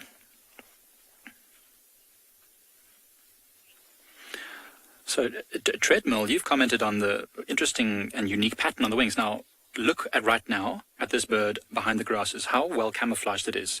So with that big yellow beak, this bird if it sits, this southern yellow-billed hornbill, if it sits on a tree amongst the dappled branches, it's very, very well camouflaged. So that's exactly why they have that very interesting pattern. And both the southern yellow-billed and the southern red-billed hornbill look almost identical apart from the red bill. And yes, I mean, look at it standing still there. You can hardly see it at all. They also have a very awesome display. So the pattern that you see on the outside of the wing, which is what you saw before, is this black and white speckling. Under the wing, it's almost pure white. And they often have this display in the morning where they tell each other, if it's a pair, and other rival hornbills. They show off the white under the wing and they bob their heads and they dance. It's actually really awesome. Maybe tomorrow morning we'll see it. And you can see what the underside looks like. Bright white. You can still just about see its head digging back and forth in there. Stuffing itself. I wonder how now I'm just keep thinking about how much animals eat. I mean, definitely they'll eat as much as they can. Oh, and there's a warthog in the background just running across. I don't know if you saw that Gerrit in the back there. Oh, maybe if we just zoom out a little bit and you'll see it by that fallen log, just to the left of that fallen log, you see it walking there. It's going to go between the two marula trees. There it goes, left, left, left. Yeah, look at that. So, interesting, we've got a hornbill close by now. There's a warthog that's found the only spot where we can't see it. There you go. And this warthog, they often also have a relationship.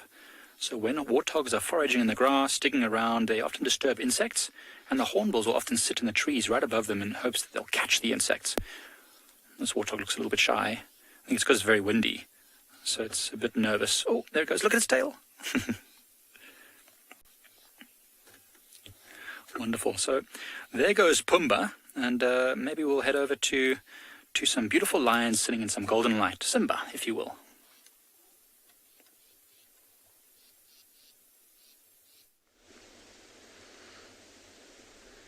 That is exactly right. Lions in golden light.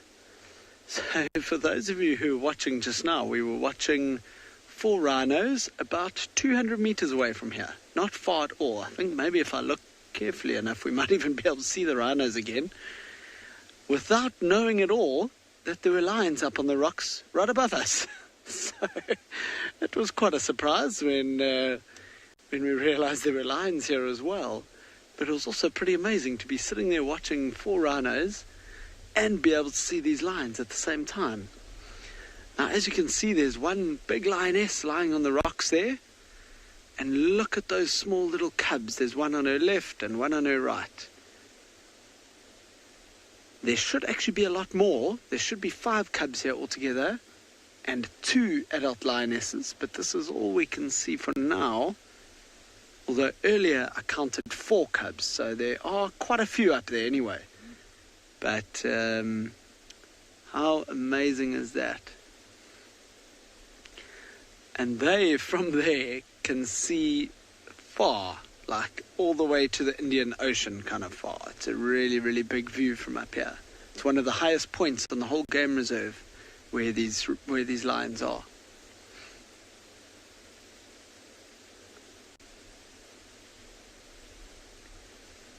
Now, we saw their tracks quite far from here, and they, from early this morning, those tracks had gone to the water and drunk something, and then had come well, we didn't actually see any other tracks, because it was quite hard and rocky ground, but they must have come all the way up here, so we were actually surprised to find them up here, because we thought they were in a completely different area.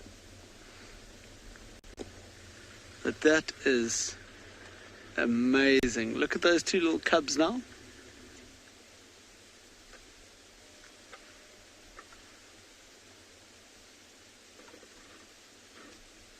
Oh, look at them. Oh yeah, now it's time to play and bite each other.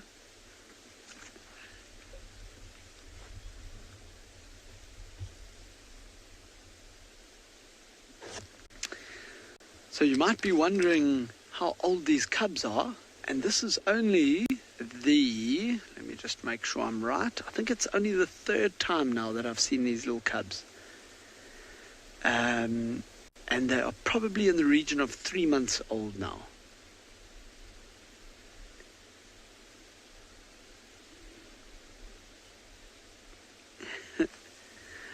Lottie, yes, you're 100% right.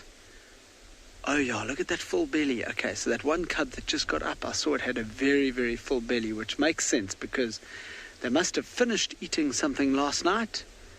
I was talking about the tracks going to the water as well, so then often after they eat something, almost all the time actually, after they eat something, they'll then go and drink.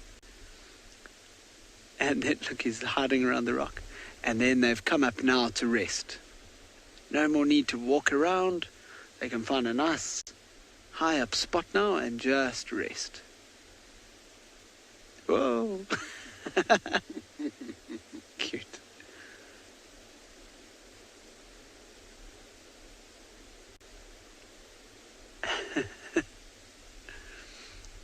So this is a completely different pride to the pride that we were spending time with this morning.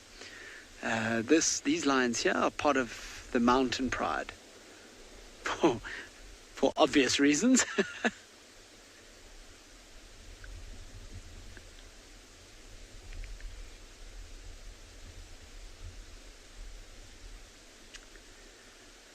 So we are going to spend a little bit of time here. See if these lions do get up to anything. I'm sure these cubs are just going to carry on playing like they're doing right now. And maybe if we get a bit of a better view and they come out onto the rock. But anyway, we will spend a bit of time with them. And for now, we're going to send you over to a big herd of buffalo. We've got a herd of buffalo here at the same waterhole we were at earlier. It would be nice if they could have arrived then. But the very special thing that we have here is some yellow-billed oxpeckers that are on this herd. Unfortunately, the camera is zooming out of its own accord. We'll try and zoom in again and then just hold the zoom down, and you'll see if that works. Just because we need to see these oxpeckers. And if we go to the left a bit, yeah, in there, around there is where they are. Or they have been. Naturally, they've now moved. There they are. Go left a bit. There, on that, where that bush is, basically, there's an oxpecker. Can we super zoom? That's where they were. Hang on. I'll find them again, I promise. Just keep going left. You'll see them. Keep going left. Left. Left. It's just behind the tree. You can actually see its beak sticking out there. There, that's it. What a sighting of a yellow-billed oxpecker, hey? Look at that. It's about 2 pixels. Anyway, yellow-billed oxpecker, much less common than the red-billed variety, and they've made a good comeback in this part of the world. They were very uncommon for quite a long time, and now we find them around here again, normally only on big animals, like buffalo or giraffe. You won't find them on, well, I mean, I've seen them on warthog, but normally you won't find them on things like warthog and impala.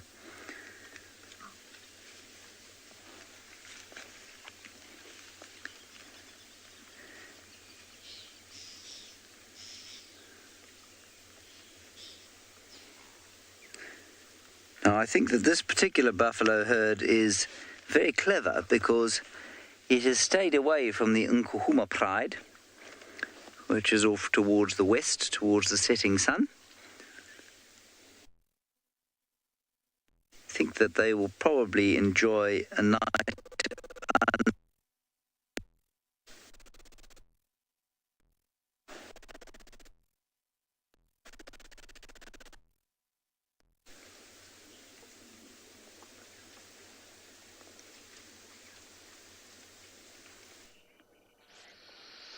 Sorry about that, everyone.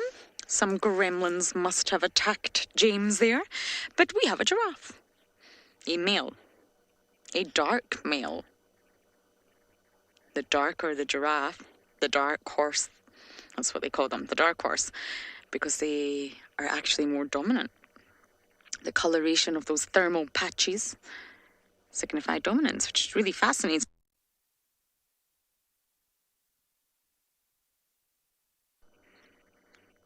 But giraffes are bizarre, let's face it. So wonderful, but bizarre when you think of their anatomy. And during the process of natural selection, nature's not 100% efficient. There's inevitable compromises, always, as with everything in life. For us, it would be our wisdom teeth. Oh, I've had so many problems in my life with wisdom teeth, it's not pleasant. Appendix. Even the blind spot, we actually have a blind spot where the optic nerve actually interrupts our retina, and it means that we can't see. Men have nipples. All of these reasons sort of show that evolution's not been perfect. And even eyes on a blind snake. Blind snakes are very, very common. They don't need vision, they can't see, and yet they have eyes. That's just small imperfections in evolution. But when it comes to giraffes, you would think it would make the most sense for the nerve. There's a special nerve that they have that goes from their voice box to their brain to take the most direct route, i.e. from their voice box straight up vertically to their brain. But it actually doesn't. It goes all the way around and goes completely down the neck from the brain, around the heart and back again. And when you take an adult giraffe, this length totals to almost 4 meters. When actually, that nerve should only really take 10 centimeters. So instead of going straight from the voice box to the brain, it goes all the way down around the large heart, around the neck, before it connects the voice box to the brain, which is really phenomenal, I think. And this is because a giraffe's body plan, as unique as it is, was actually established from an ancestor way back that had no neck, or no neck like that at least.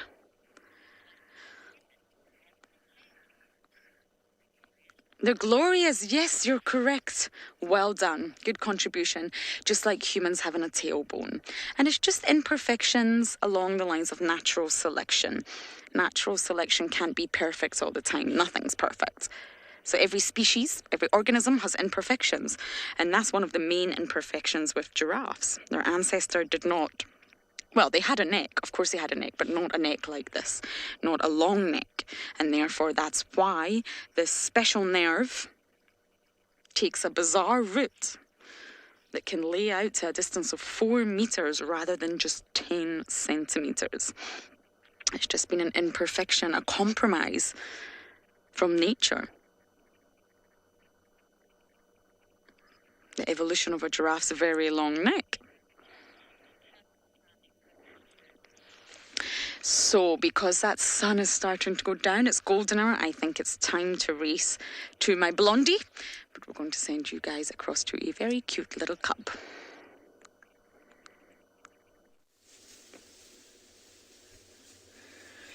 So there's one that one of the lions actually came past the vehicle and picked up, it looks like a bit of skin and bone. It's now moved off, probably to find a nice quiet place to go and feed off of it. But what's really interesting is, so earlier on we saw one of the cubs moving past the carcass, but both the youngsters, which, they're not even 4 months old, are currently feeding off the carcass. Remember we said, like lions, especially the youngsters, can start from 2 months. But look at how small that little cub is. And it's actually pushing his head quite deep into the carcass to get little chunks of meat. You can see there's quite a lot of spots still on the head. And also I'm hoping that this one will move out a little bit. There's another one, so but because of the two, so the brother and the sister, so I think it was the brother early on that actually ventured and crawled into the rib cage while the sister was feeding off to the side there. But I think they might have changed positions.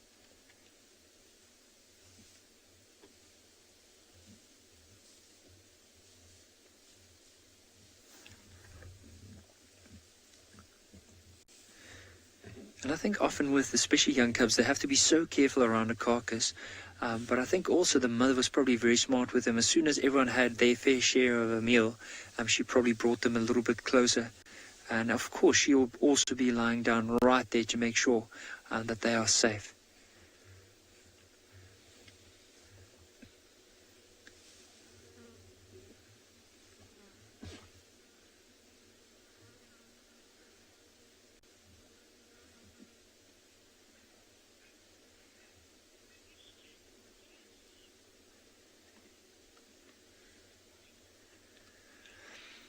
So, Katie, some of the animals that could potentially head this way after the kill would be something like a black-backed jackal. They're very opportunistic, and of course, if there's any little bit of scrap that's left, they'll grab it and then take it. And then, of course, hyenas will venture off here a little bit later. There's also a good chance, I mean, with the vultures now, it is getting late, and vultures don't really fly at night. So I think mainly this will open up an opportunity for possibly any of the others. So this morning we saw another male lion, that's probably the similar age to the Birmingham young male, and he might even come and try and scavesh a little bit off this kill eventually if the pride leaves. But I think if the Ross males are somewhere nearby, he might not dare to come near at all, especially also knowing that there are some cubs around. But I think hyenas are going to be the main ones. As soon as the pride leaves this, they'll come in. But if the pride decides to stay here, not even the jackal would venture off close to the lines. They might, even if there's some scraps laying on the outskirts, they might go grab the scraps and then move from there. But you can notice even the ribs, we were talking about earlier, that the lions don't really waste a lot. So everything that they can possibly chew and digest is they'll take that. You'll even notice some of the ribs, the softer part of the ribs have been chewed by these lions. But of course the hyenas are capable of breaking the bigger bones and even the teeth of this particular buffalo carcass.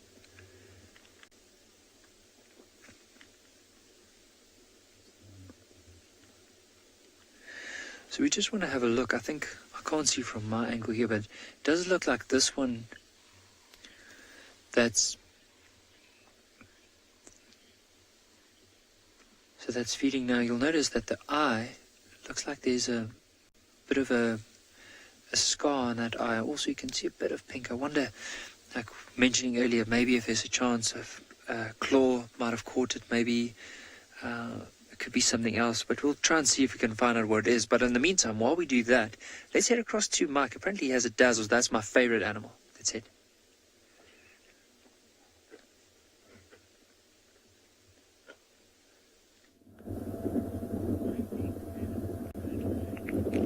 So here we've got some dazzling zebra. It's a male and a female. So the male is the one closer to us, and the female is the slightly smaller one. Oh, he's very rambunctious. He was just sniffing her urine. She just urinated. Oh, she doesn't like that. Hey, buddy, calm down. And then he did a phlegmon, which is where he might do it again. Watch this. So he's smelling the urine, and then he lifts his nose up, and you'll see him bare his teeth in a grin, and that's him pumping the scent of the urine to find out what the reproductive status of this female is. There, see, look at that. Oh yeah. So he's, I think, deciding that he quite likes this female, or maybe not, I don't know. Maybe this is part of the courtship, a lot of rubbing and playing and touching, and then eventually she might allow him to mount her. But it's wonderful to see. Actually, you don't often get to see such amazing interaction between zebras. It's a very big open clearing called impala clearings here on Pride Lands, which was rehabilitated, so you can see the animals really enjoy it.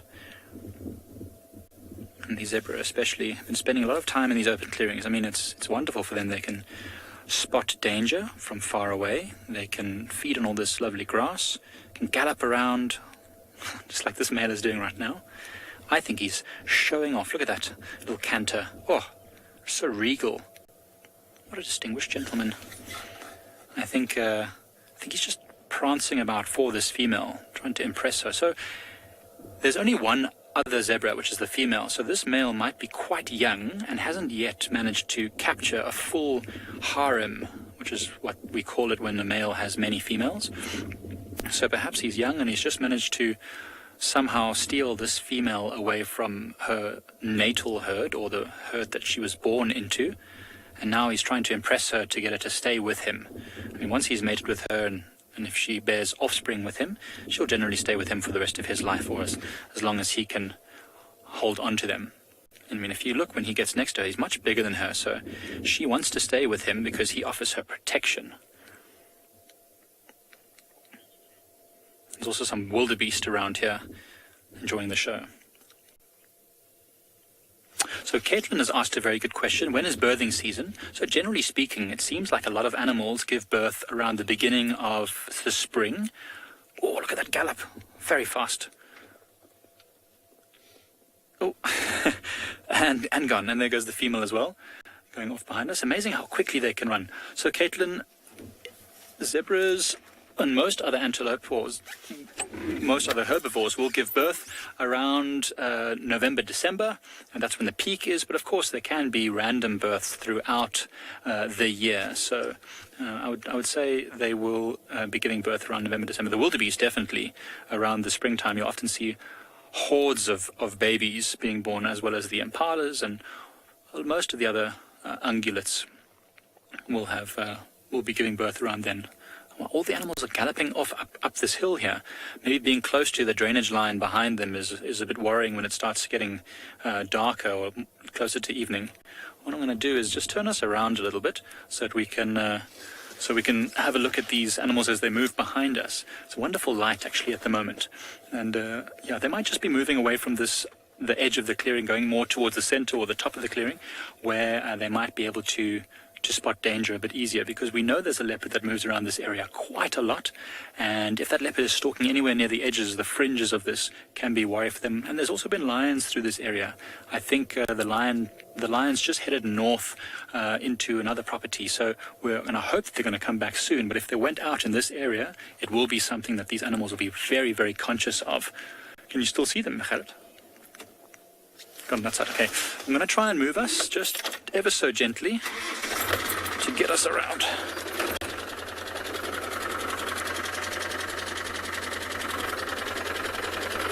Well, whilst I get myself into a position to watch these beautiful animals, we'll send you over to the Mountain Pride.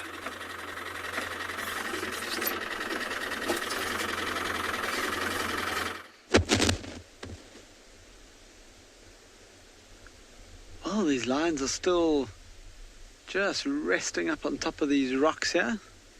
And now we can actually only see one of the little cubs. But at one stage just now, about 3 or 4 of them came out to the edge of the rock there. But they've just gone over the lip again back. Just on top of the rocks there.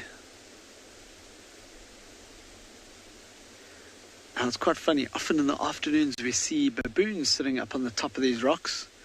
But obviously with the lions here now, these baboons are not going to be anywhere close. They're going to have found somewhere else to rest tonight.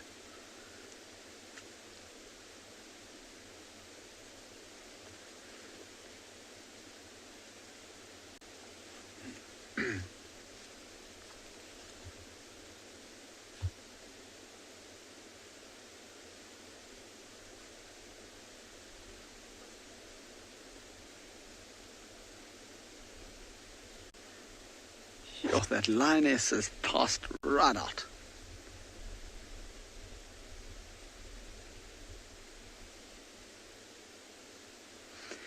Dizzy, those rhinos we saw, I wouldn't call it a baby. It was already quite big. It was probably in the region of 2.5 years old or so, possibly even pushing on 3 years old.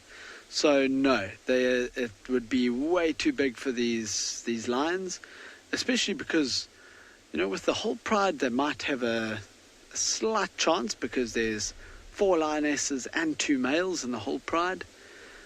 But with these small cubs, it's just 2 of the lionesses, so they are together just by themselves. So no, they have almost no chance against a big rhino like that. Also, there were 4 of them, remember? So yeah, they wouldn't. I'm sure the lions would have actually seen the rhinos from up here. They've got amazing eyesight, and as I said, the rhinos weren't too far away. But I don't think they definitely wouldn't have done anything, especially not with full bellies like they have now. Oh, it looks like even the young one is now lying down and resting.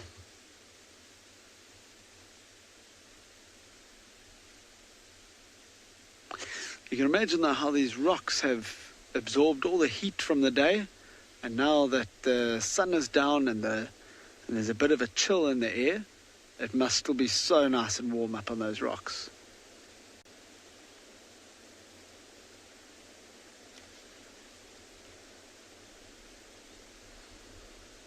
And these lions have, since these cubs were small, they have made a lot of use of this one mountain in particular. There's another one that they've been spending a lot of time on as well. And it's just a good safe spot for the cubs, nice and high up, good vantage point as well.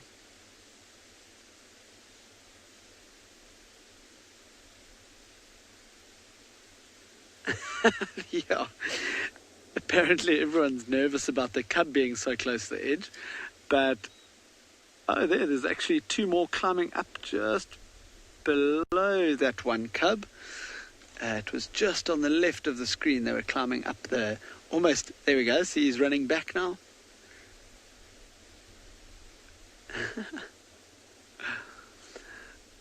Well, from our lion cubs here and cubs that have started to join the feast.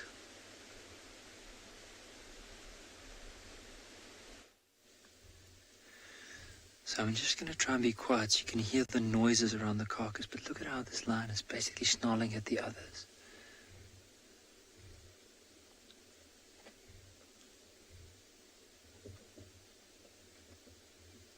So right there on the back of the horns, it looks like this lioness, it's actually managed to open the back part of the, either it could be the brains or maybe it's just a bit of fat that's around the neck, like joining up with the head. You can see it's actually trying to pull out something there.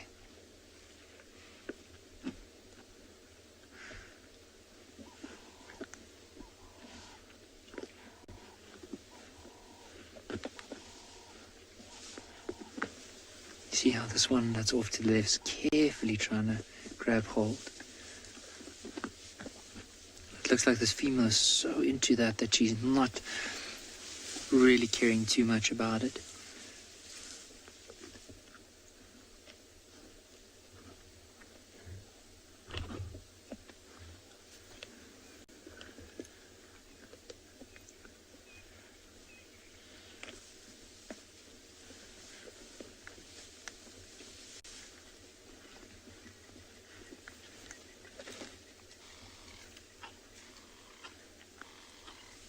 Now what I want to do is, so while she's feeding there, just look off to the left. The young cub is also now trying to tear off a little piece of the rib.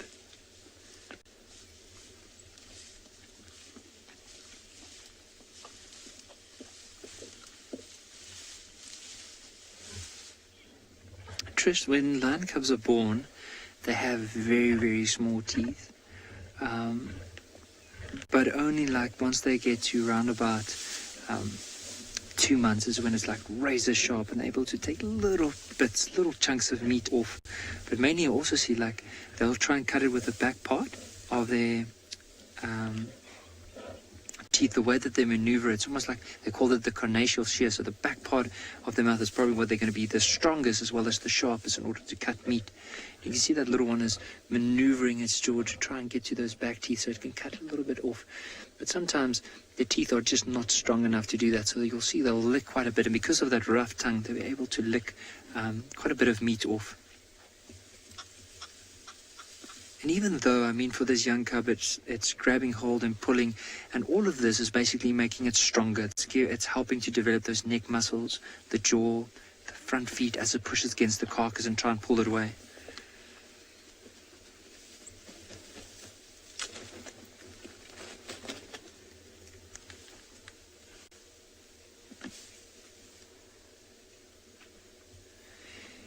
See that female's actually just now used the paw just to hold it down as she's tearing away at that, whatever it might be that she's trying to pull off under that horn.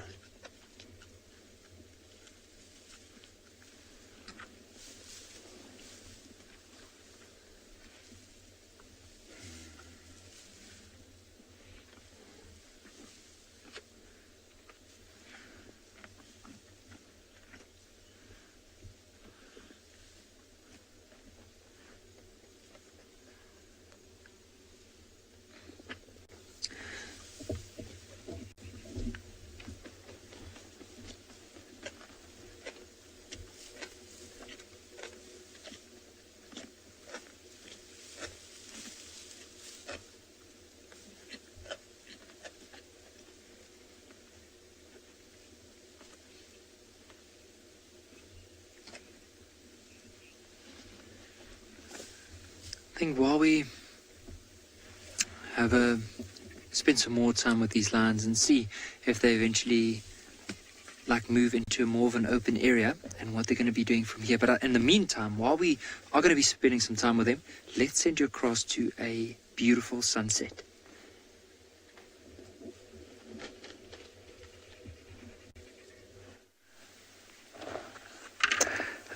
We've stopped here for a lovely sunset, which we were hoping to show you, but unfortunately the camera has now malfunctioned once again. I'm just going to quickly smash it to pieces with a stick, and then maybe that'll help.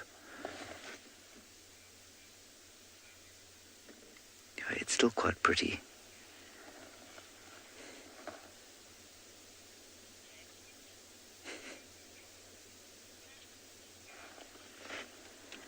So let's do our Be Quiet for the Evening sunset segment.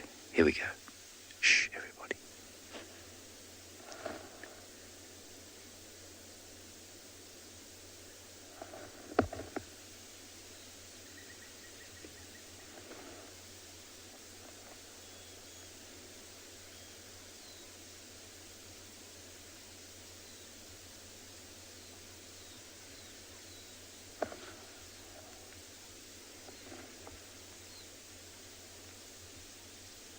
Just a few doves calling. A sunbird.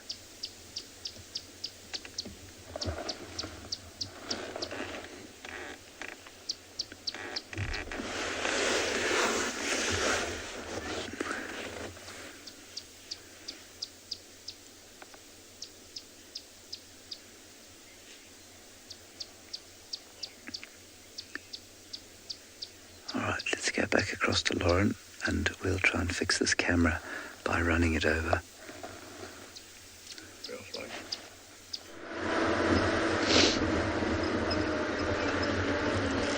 Now I am following up on baboon alarm calls. Baboons do not like leopards in any way, shape or form. So there's no time to waste. I need to come and investigate before we lose too much light. Just going to turn off, see if we can hear anything. All our lions are accounted for. The Nkuhumas, the Avokas and the Talamatis. So it has to be a leopard. So sometimes you just have to turn off your engine and listen.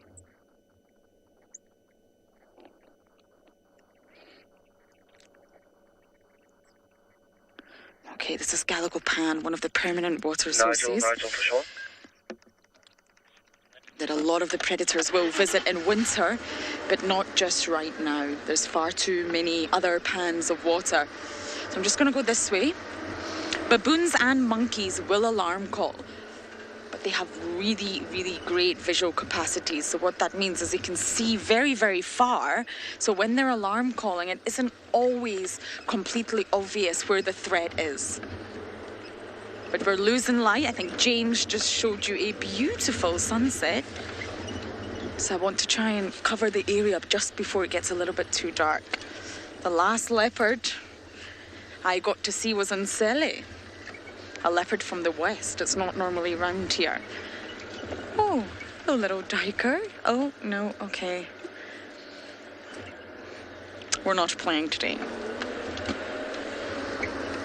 But many of you watched me the other day with a diker that looked rather bizarre. BK and I saw it again today. It's in the same place at Treehouse Dam, and it has a broken horn. It has a tuft of hair, a normal horn, and then a slightly skewed, squint, broken horn. And that's why it looks so bizarre. So that male seems to frequent the area, and he's not that shy. But that's what's wrong with these horns. It took me a while to figure it out, but thank you everybody for sending me screenshots. I really do appreciate it.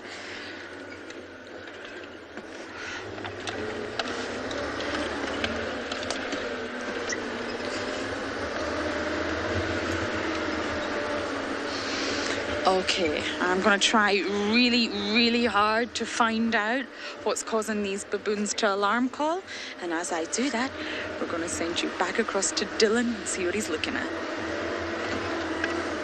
We've just gone from lions on a kill to these absolute beauties.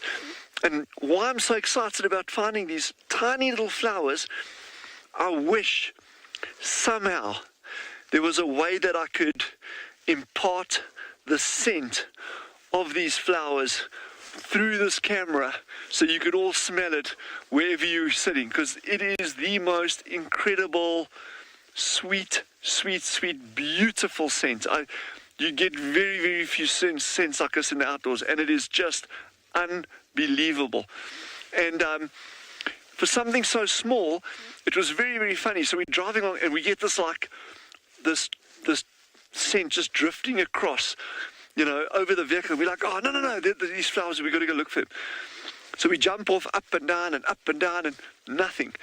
So we get back on the vehicle and there's the scent again. And, there's a bit of a breeze, but the scent is so delicate and fine that we took a little bit of time. We eventually had to track it down. And look how tiny each of these flowers is. So this plant is called wild asparagus. And it is actually related to asparagus. You can eat the shoots of it. But the scent, like I say, I just wish there was some way of being able to communicate the essence of the scent across space and time to you, because it is mind-blowing. And it just shows, you come out here and you're on a lion kill. At one stage you got this big stinky eland carcass, and next thing you've got this most delicate fragrance on the air. That's what I love about this. It's just everything. Every corner you go around, there's something new, something interesting to see.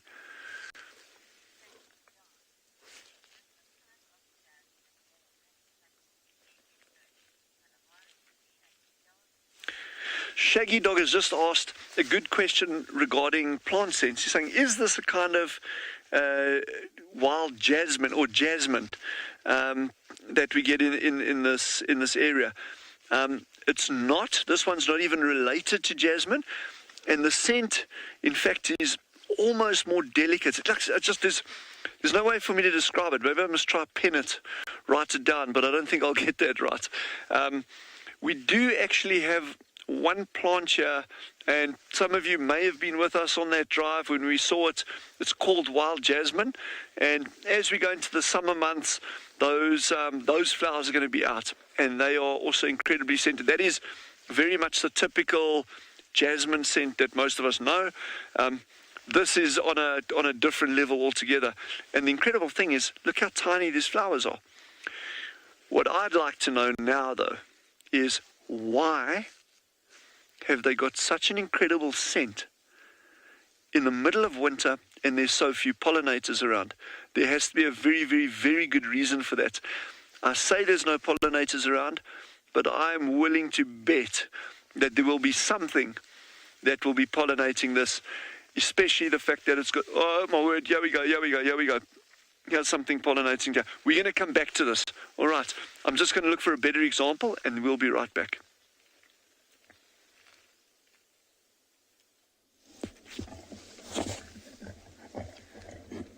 So one of the lionesses just got up and started moving right in front of us in the vehicle.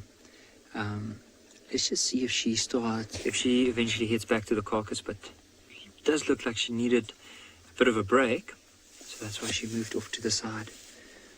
It does look like it's the mother of the two young cubs. See, she's now, see where she heads off. She's basically just left the cubs at the back. She might just decide to go and lie down somewhere. Just have a look.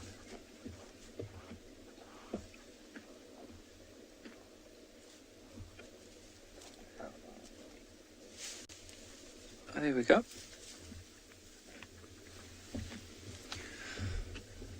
You can see the rest of the pride. There's one of the older females of the pride. You can see her like full belly, panting quite a bit. And then a few of the younger ones are now feeding at the back. Now, they've probably had quite a bit to eat, and now, of course, there's a bit of space. So now moving closer to see if there's any last little bit they can get. Because they're so opportunistic, they're just trying to get as much as they possibly can off this carcass before they have to eventually move off. Because I can think the next step for them from here on will probably to start heading down to water for a good drink.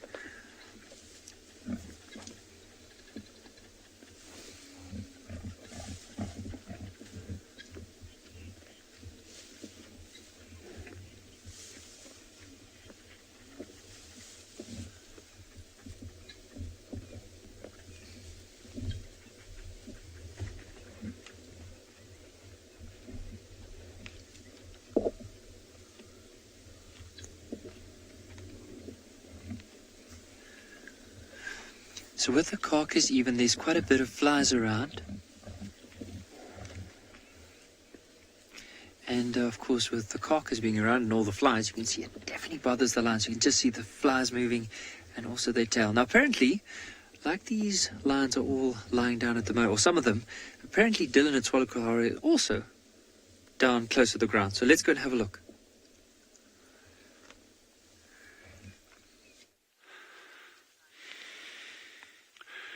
Okay, we're getting like really excited here. We're getting the most minuscule, okay, Genre, there's one here.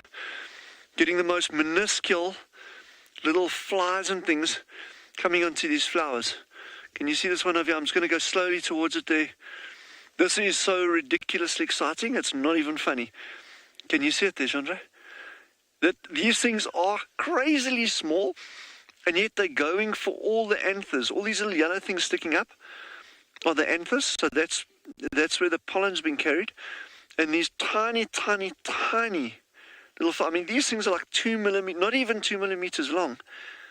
And they're going for these things. That's why these plants have got the scent out now. That's exactly why they're putting it out. So these little guys can get onto it and they can start doing the pollination process. Oh, this is what it's about, eh? Really, really incredible. And the fascinating thing is, like, yeah, we are in the middle of winter, and these plants are still giving it horns in terms of getting this pollination process underway. What that means is they're going to be like really at an advantage going into summer. They're going to be out there with their little seed capsules, throwing out tons of these little seeds for their new next generation. Eh? Wow. And just like how delicate these flowers are is off the charts. And you can't believe that something so fine, so delicate persists in this environment in these harsh times. Wow. Wow. I hope you got to see those little things, because I mean, it's incredibly difficult. I mean, Genre is, I'm just going to say it, so he's doing a great job with getting this footage, I promise you. Yeah, so we're just going to sit a little bit longer and see what else we can find here.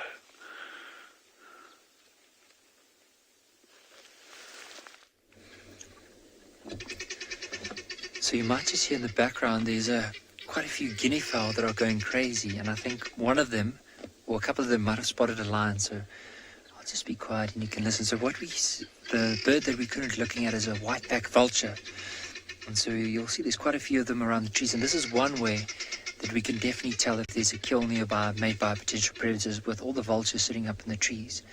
And I think for them, as it starts to get a bit cooler now, so that one that we see there is the hooded vulture. You'll notice the beak is quite different in comparison to the whiteback. And also, just so that everyone knows, so we have moved into IR, so infrared mode. The reason being is because it is getting darker and darker, especially where we are now. So we were not able to show these beautiful images, so that's why we went into infrared, just to be able to show you a better image.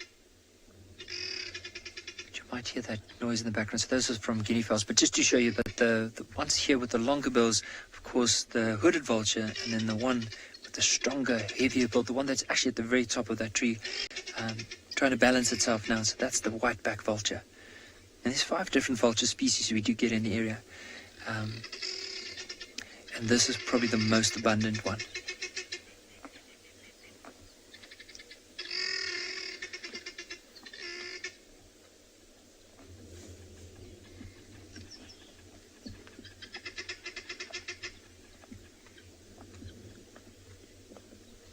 So what I want to do is, there's quite a few noises here. So of course there's the guinea fowl, that very sharp that you're hearing.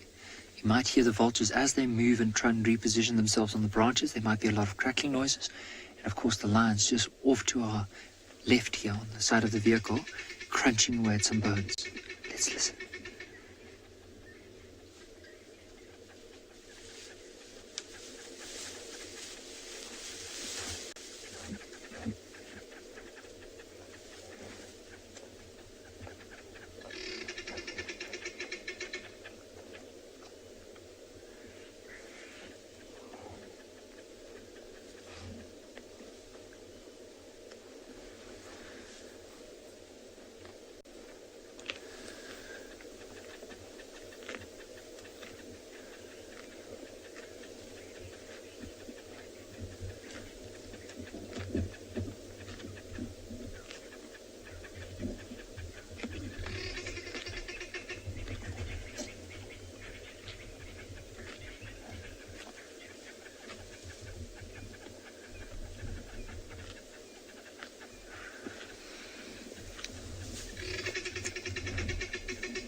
So I think while we still enjoy these beautiful noises, we're going to send you back to Clive, who's apparently spotlighting.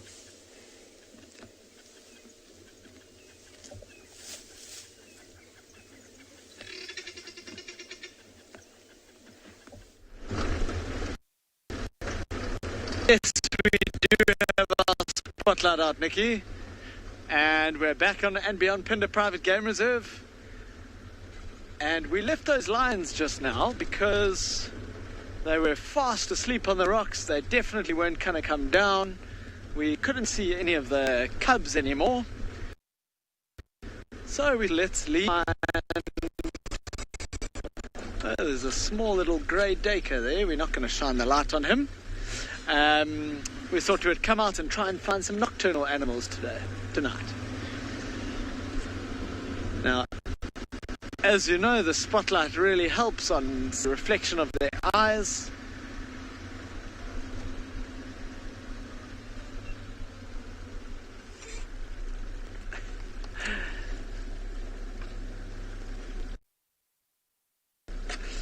So, bad spot here with the signal, so we're going to send you back across to where the lions are feasting on that carcass.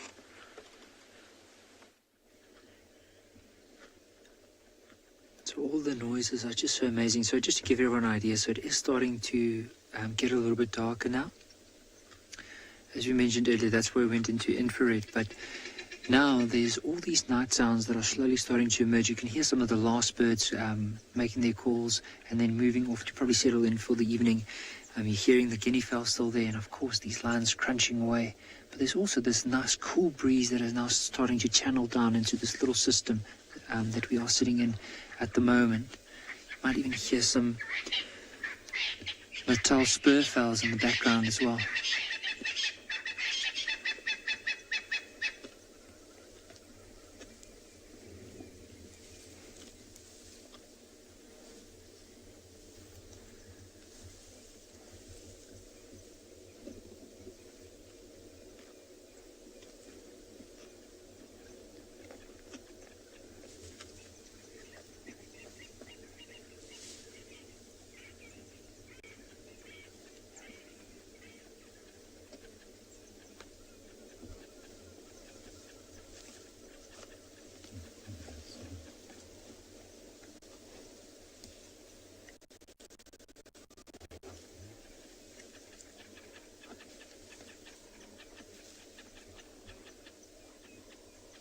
See that? There's one just at the back trying to pull a little bit. There might be some little bits of pieces of meat still attached to the ribs, and that's what it's trying to tear off.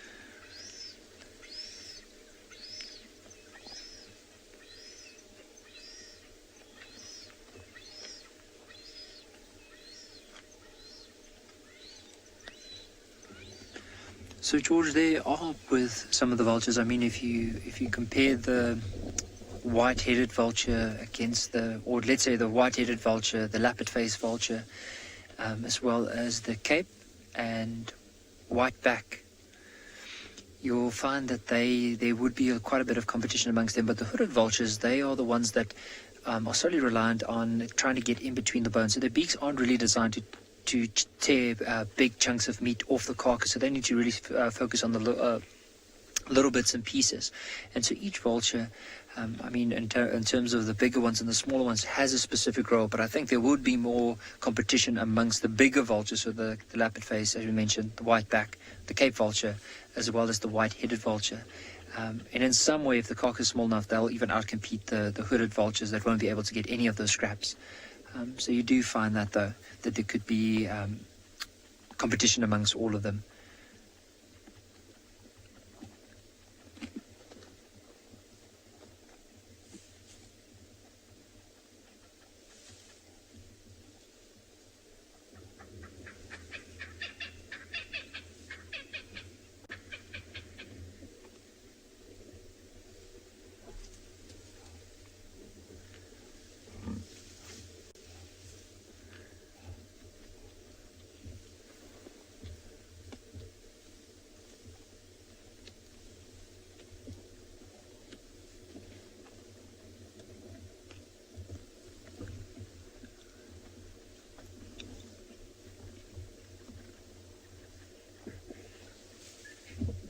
And it'd be interesting to know, like, as we're sitting down here, of course, we can only see the lions.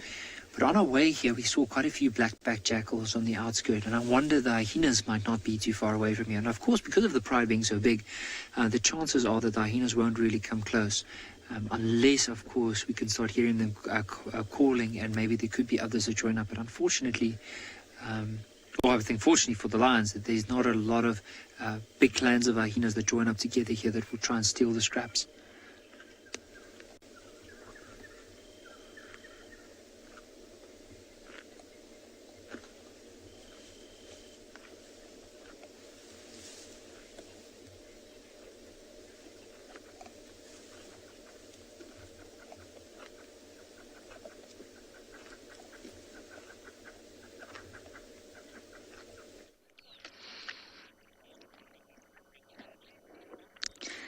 The moon has finally entered into the first quarter at 42.1%. Yes, it's my favorite app that I have on my phone. I don't have many, but it's still my favorite. Now we're just here on quarantine. No luck with tracking anybody, but quarantine's a really, really good place to be. All the impala and a waterbuck, funnily enough, are down at the western edge, which is quite interesting. Sometimes you can actually tell the movements of predators from the movements of the prey. If there's been a predator on the western side, all the impala, wildebeest, apparently waterbuck, will move to the eastern side and vice versa.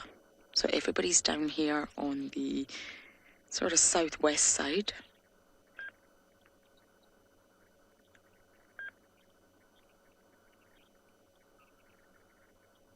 Where did our waterbuck go?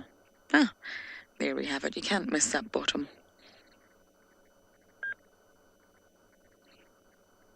Male waterbucks really don't stray too far from water, so I wonder if this male, his sort of territorial water point, may be COWIE Dam.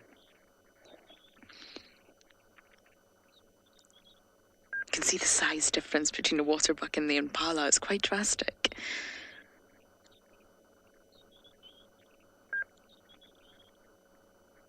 I am convinced there's a leopard somewhere in the area.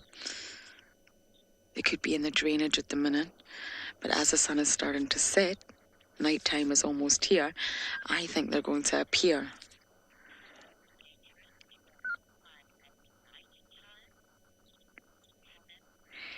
Cannon, it depends what you mean. If we come out in our vehicles at night time, it's not dangerous. It's obviously dark. You have to have your lights on and a spotlight, but it's not dangerous. We used to do a lot of nighttime safaris in the past, but of course on foot, that's a whole different ballgame. You would not go anywhere outside of camp on foot. Once that, even this time, it's not dark yet. This is sort of the sun going down, dusk.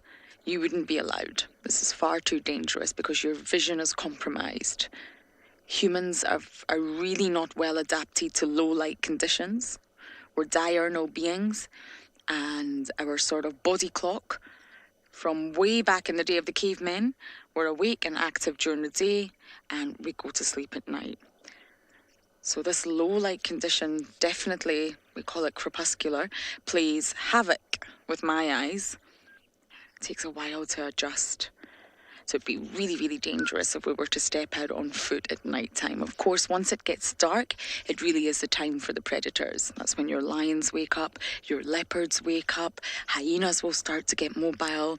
Dogs will not. Dogs are diurnal, and they've got a pack of wild dogs right now at Jacana Dam. I don't know what pack it is, I'm afraid. And that'll be the dogs getting ready to settle down for the night. But the other predators that we get here are nocturnal. And that's why the waterbuck is staying with the impala. That's why all the antelopes and herbivores start to come together, group together. It's not altruistic. It's not because they care about one another. It's actually quite selfish. If I huddle up with everybody else, then it's less likely going to be me that the predator chooses. More eyes, more ears, more nostrils. Everyone can be on high alert. And I'm sure this waterbuck can definitely benefit from the alarm calls of impala. Although impala are diurnal, they do have good night vision. Not as good as the predators, but they can see well at night time. Far better than we can.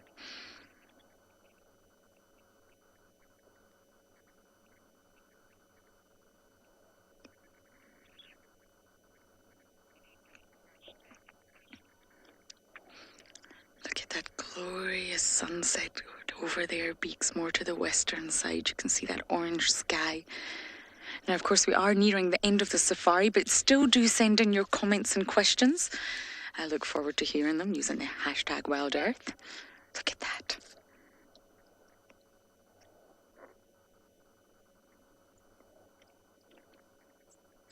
You can see the colours slowly melt into one another. We've got yellow, amber, pink, purple, blue.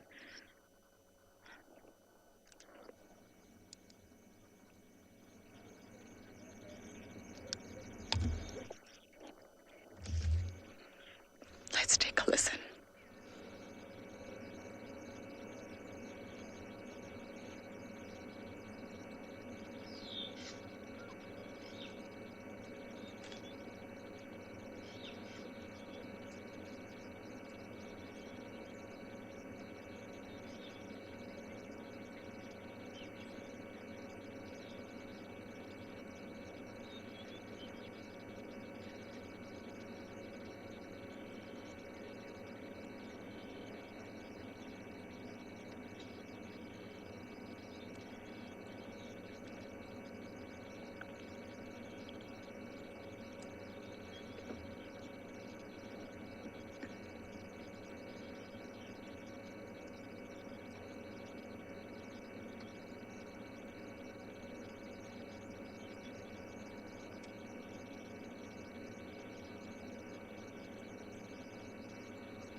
Sheila, you're saying what a beautiful sunset to make your day a calm one.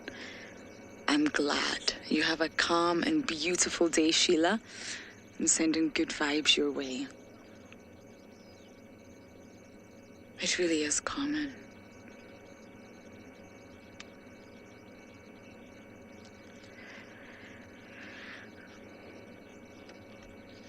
Okay, I'm really convinced there's a leopard somewhere. Whether I'm going to be able to find it or not, I'm not sure, but I'm going to try. And while I do that, we're going to send you over to some cute little lion cubs in infrared.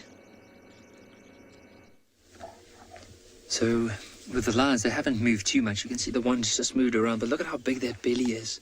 So it looks like one of the young males. And probably finished most of the meat on this side, so decided to go around. Remember earlier we saw them trying to tear little bits of meat from behind the horn, I think, or just underneath it. So I think both of those are now trying for it. But look at all the others, big bellies, soft little bit of grass. It's a good time for them just to rest up a little bit.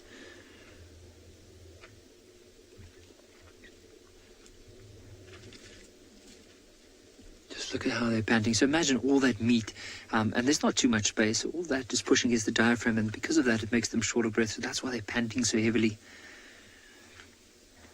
And the rest of the pride haven't even moved. Like the grass next to us, you can see a few of the pads up. You won't be able to see it with the camera now, but now and then you do see a bit of the grass moving right next to us. And all these other ones have just been lying down and have not even moved. But there's still some action around that carcass. I'm just going to be quiet so you can hear some of the noises.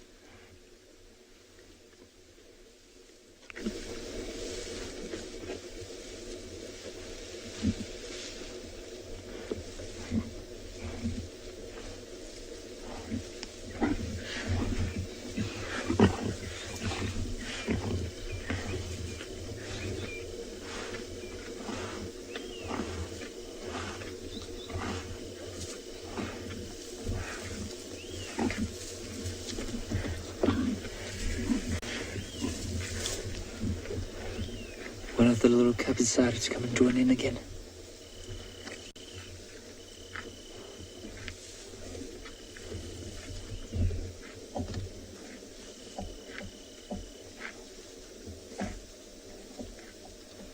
So we're gonna spend, I think what we'll do here is we'll spend the whole rest of the drive here and see if there's any changes or what happens over the next couple of minutes.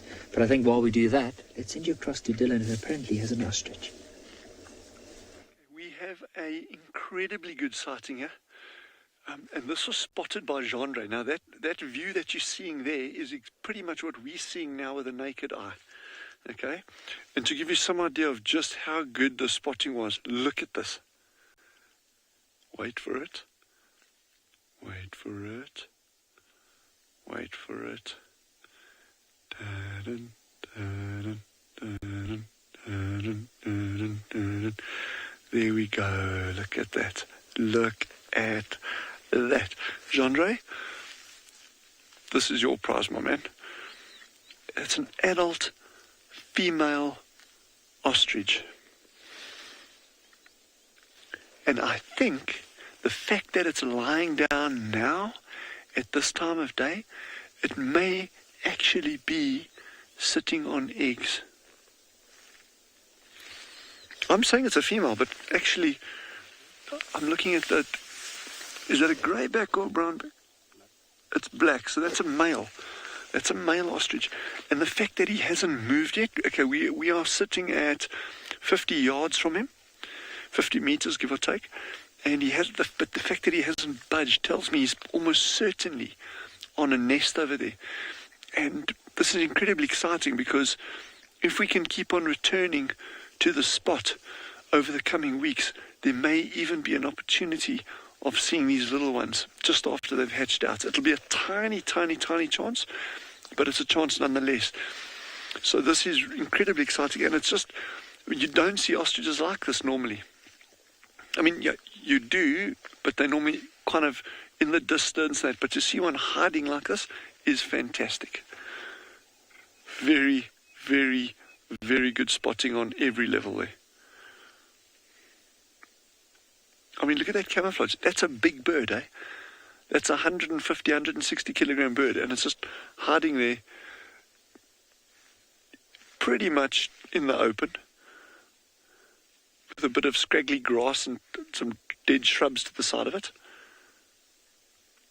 But what's particularly interesting about this, if it is a nest, and I'm not saying it is 100%, but if it is on a nest, many people say, oh, the males are black because they only incubate the eggs at night, and the females incubate the eggs in the day. That is not true whatsoever. There's no basis for that. You can get them both incubating at different times. But I'm pretty sure this bird's on a nest. And the female will be somewhere around, but not necessarily close by.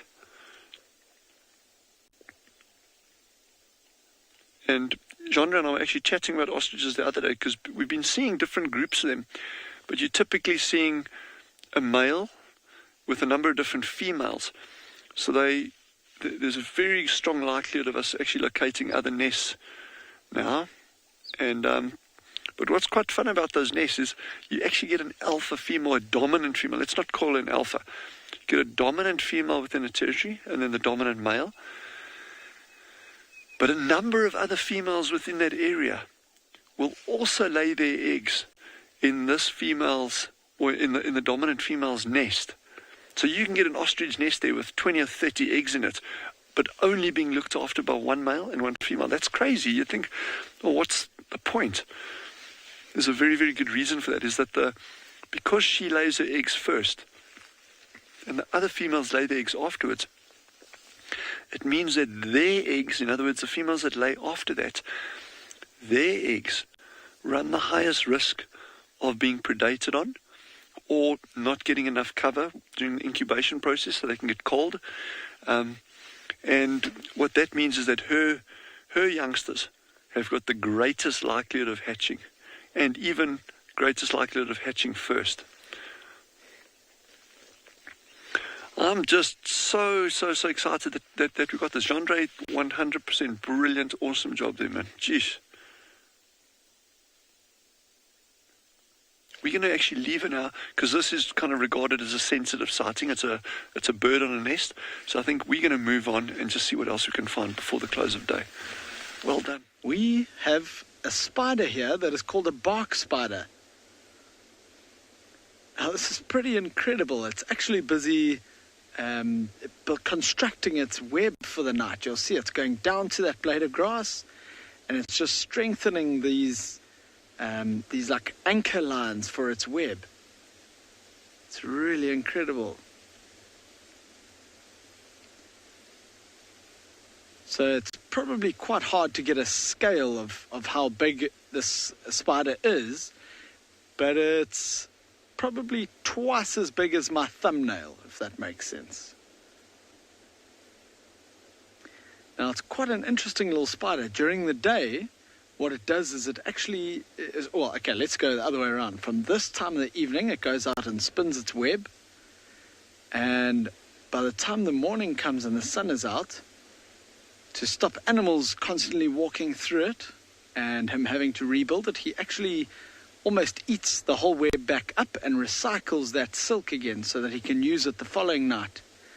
And then he moves up to the tree, and you can probably even see his colors a little bit through the camera. It's like a gray and white dark color. And he goes up onto the bark of the tree and he sits there for the day, and you really cannot see him. He is so well camouflaged into the bark of the tree. This is pretty amazing just watching him spinning his web though. Megan, yes, the spider does look like a crab. It's got those little like pincers in the front. I agree. I'm sure some of you are wondering if it's a venomous spider or not, but no, it's not. It's not that I'm planning on it. I don't particularly touch spiders, but they are they're not venomous, so you could even pick it up and touch it. Not that I'm going to. I don't want to disturb him. He's very happily building his web here for the night. So as it's stretched out between the grass and this tree up above here, it's going to catch all sorts of different moths and other insects that are flying around at night. So he's got himself a really good spot here. Amazing to see how quickly he moves and does this as well.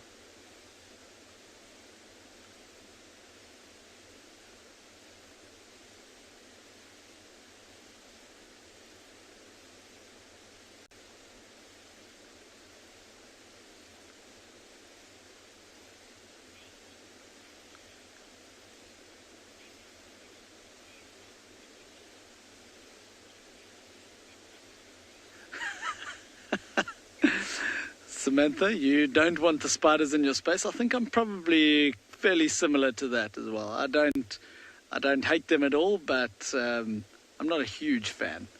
But it's really beautiful to watch them like this. I also, respect them in their role in the ecosystem. So a good way to put it. I love them in my room because they charm mosquitoes. Marcel says he actually likes them in his room because they eat all the mosquitoes. I guess that is a very good point.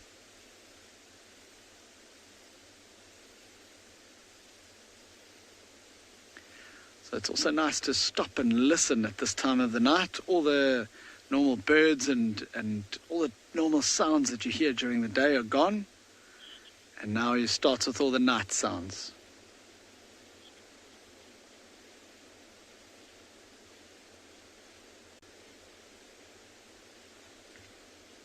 Striped horses, yes. The spider, anything, listen, unless it's really, really small, maybe he won't waste his time, or she actually, should I say. But any decent sized insect that lands in there, he will definitely eat up, that's for sure.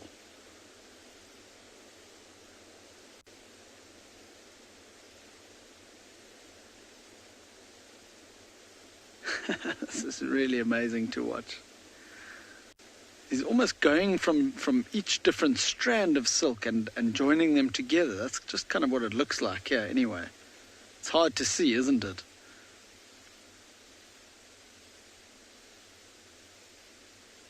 Actually, it's hard to even see which is the front. Okay, no, it's not.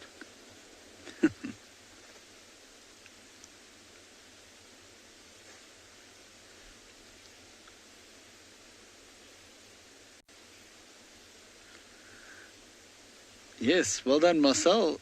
Everyone's commenting on your camera work, but and I saw, especially as soon as we found it and got the light on him and started filming, he was going straight up and down from the tree down to the grass, and he was moving quite quickly. And I was watching Marcel trying to keep him in the frame, and he did very well.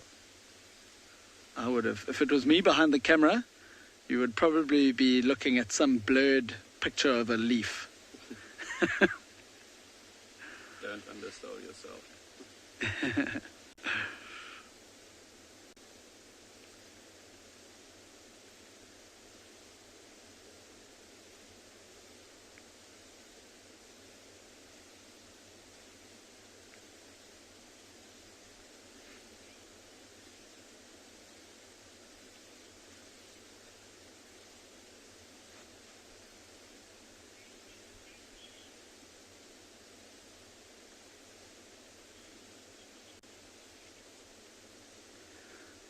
Boozy Susie, you're asking how strong is the web. There are other spiders that have extremely strong webs. You can, especially the golden orb family, those webs are so strong that they can even catch small birds. These spiders, not as strong, but they're still strong enough to catch the size insects that they will be eating. So it's plenty strong enough. But if you had to walk through it, which happens a lot when you're out walking in the bush, it just breaks. But those golden orb spider webs are so strong that when you walk into it, like you can feel the pressure of that strand of web that's hitting into you. They're very, very strong.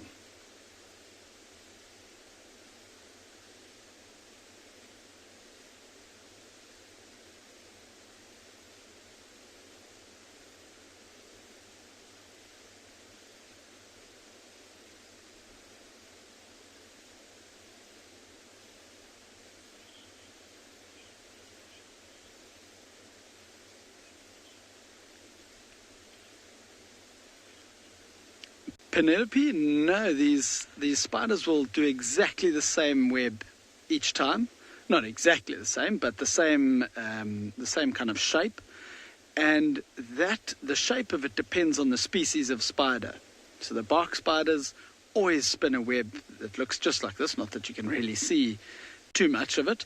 And then you get some spiders that dig a hole, like a burrow down into the ground, and they always look the same. You get others that will spin a web with little trip lines coming out of a hole in the tree.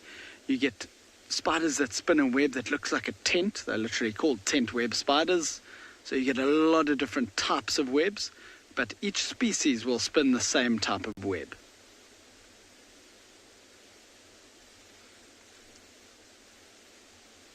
This has been really amazing to watch, but I think I'm going to take this red filter off the light and let's carry on driving and see what else we can find.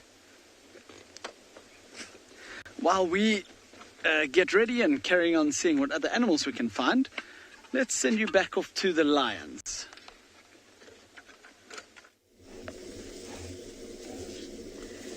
So there's quite a few that have now moved a bit closer towards this carcass. It's been interesting to see if they're going to tolerate each other. And you can see the cubs are also in the mix, moving around, walking over some of the others. Might just see, I saw earlier on one of the cubs. There we go, right there. Actually, both of them are right next to that. I'm just trying to see if that's possibly the mom. It's just so dark. Oh, it does look like it might be one of the other youngsters. Let's see where this young cub is off to. Maybe it goes back to the carcass. Might just go and find mom. But I think the carcass might be a better option.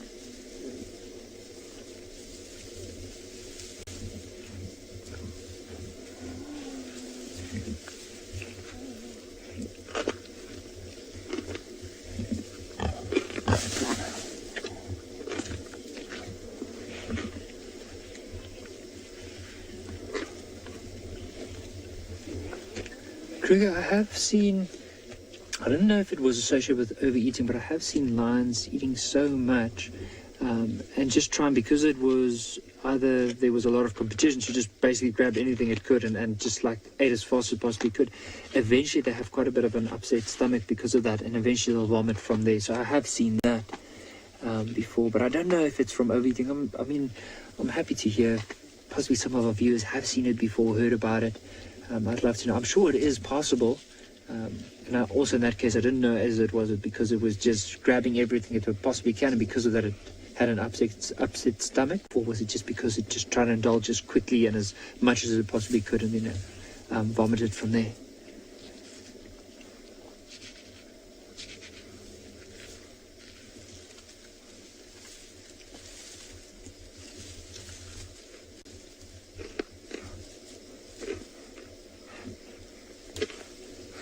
And this is just such an interesting scene. I think even for us, after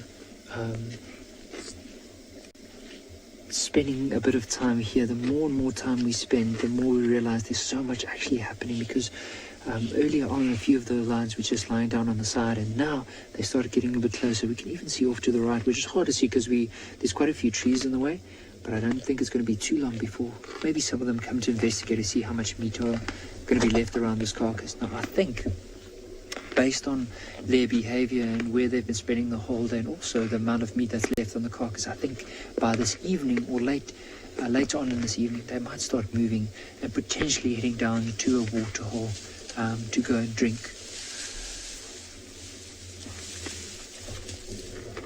But you can see, of course, in a really dense area, and the water is not too far from here. It might even be where they're going to a water hole, go and drink, and they might just decide to lie down there for a while.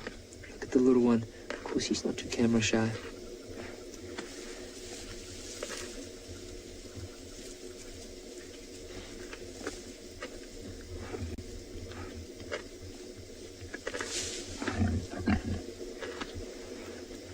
So definitely from here on, we'll spend another few minutes with the rest of the pride. And just see, as I said, like often this is a really good opportunity just to interpret a lot of behavior and also learn a lot from these lions as well as their behavior. It's really been such an amazing afternoon. And I think all across, I'm sure I can speak for all the rangers all across the different reserves. It has been a beautiful afternoon. The weather's been really favorable to us as well. And of course, these beautiful animals never fail to present themselves, even the little things that we don't always see on drive. But I think from all our side, from all the rangers from across the different reserves, we just want to say thank you so much for watching, and hopefully tomorrow morning we'll be able to see you for our morning show.